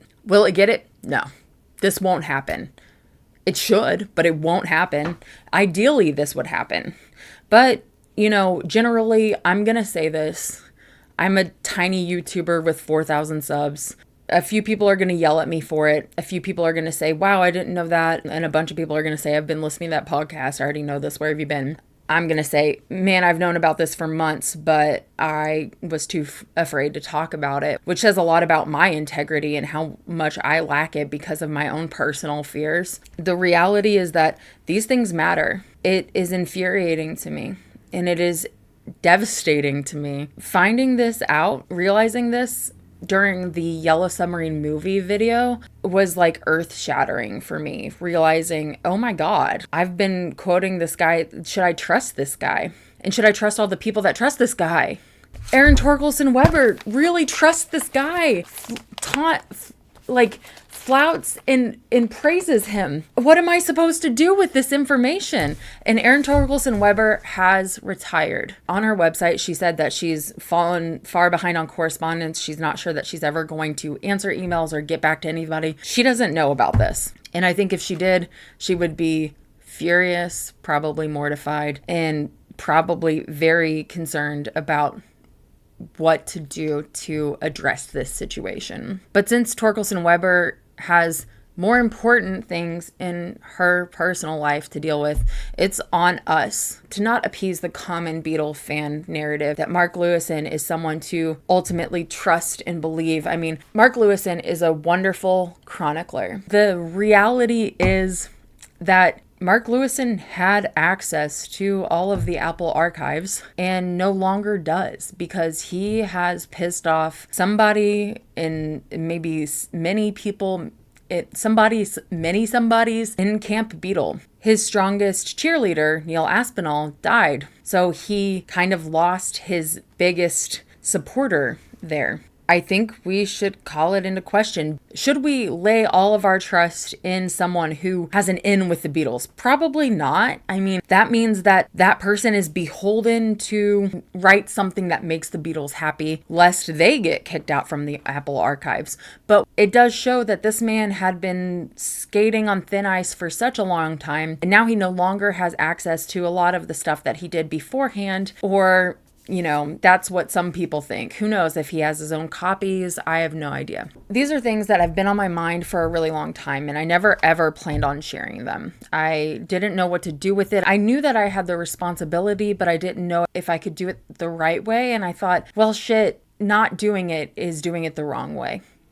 So at least trying is doing it the right way. So I wanted to share this because Mark Lewisohn has been lying to you. Sucks. Lambasting Lewisohn. So this kind of leads me into something I really wish that I would have covered when I was filming, but whatever, here we are. If you're new to research, especially Beatles research, and this is something you want to get into, welcome to the club. I know that a lot of this seems really overwhelming, and I mean, it is. I don't want you to be nervous or overwhelmed. So here is the best way to start. If you don't know where to go or what to do, hey, it's totally normal. This is where Wikipedia is going to get you really far, and it's not like it used to be. Wikipedia is extremely well cited. If there is something that you can't find, if there's something that needs a citation, it's going to tell you citation needed. And you're going to spend a lot of time in those footnotes digging through things that are quoted. You can always find some good golden nuggets in the original source material. All of those authors that I've spent time shitting on today and covering today are probably ones you're gonna want to get familiar with. That includes Philip Norman. I mean, I'm not saying you need to go out and buy his books, even though I've read Paul's book and I've read parts of the John Lennon biography. I own both of those books, but it's just kind of, I don't know, almost like a rite of passage at this point. You're going to want to get familiar with Hunter Davies. You're going to want to get familiar with Jan Wenner, David Sheff, who conducted the Playboy interviews, Mark Herstgaard. Oh my God, names upon names of people that are just slipping my mind right now. I'm sure you can check my comment section and lots of people saying, Lars, oh my God, how can you forget so-and-so? And I'm going to say, you're right. I'm so sorry. You're going to want to get to know these people, and you're going to want to get to know their backgrounds. For instance, Mark Herstgaard, he's a scholar. Kenneth Womack, he's a scholar. These are people that work in historiography or Beatles research. They're researchers, and they know historical methods in and out. This is crucial information. You're also going to want to know about the people who are a little more sketchy, whether it be people who were on estate payrolls. For instance, I have a video about a novel by John Green, who was John Lennon's tarot card reader. And it is one of the most fascinating, salacious, incredible books that I've read. It's a fun video, but it's not backed up by other sources in there. I could have been a little bit more responsible with my work in that one, but I was more just having fun. And when you're reading those things, they are supplemental information. They should inform but not create opinions in what you find to be provable facts. Remember, you're always going to want to remember who these stories serve. If it's coming from Barry Miles, that is one of Paul's closest friends. He wrote what is closest to be an autobiography from Paul. So Barry Miles' book, even though there are moments that show Paul being kind of honest, that's still going to make Paul look the best possible. Jeff Emerick is also a good buddy of Paul's. His work tends to serve Paul. These are things you're always going to want to keep in mind. I know that a lot of this can be overwhelming. This is a lot of information, and I mean, honestly, this should be a series or something at this point. But I want you to have fun with learning about the Beatles. Try not to overwhelm yourself. Try to make it so it's fun and not a job or a task. And always be smart. Use common sense and feel free to ask questions. And once again, like I said about myself in Up Periscope Yellow, be wary of who you're asking questions of. Do your best to find people who are willing to call out their own biases. Not to toot my own horn, but I'm one of them. So have you unsubscribed? Please don't unsubscribe. Please don't unsubscribe, okay? I love you guys so much, and I depend on having people to talk to about the Beatles. It's lovely to be able to make, $80 a month when the months are good or whatever, and to have some patrons and stuff, but I think it's most important that I'm doing this right. I want to do this right because there are so few things in this world that I can control myself, and this is the one thing I can.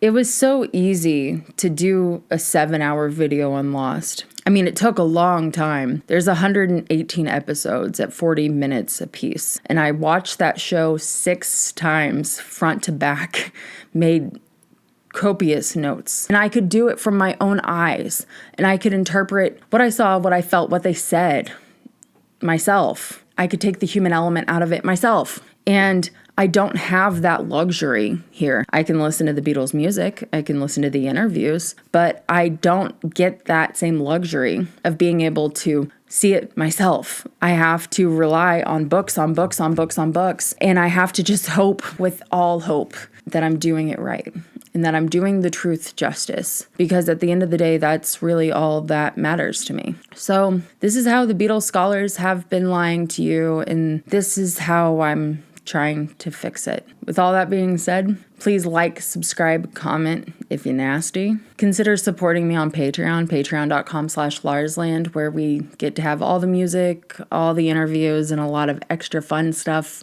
I love y'all so much. And y'all come back now, you hear? Bye. My sweet Lord. My Lord.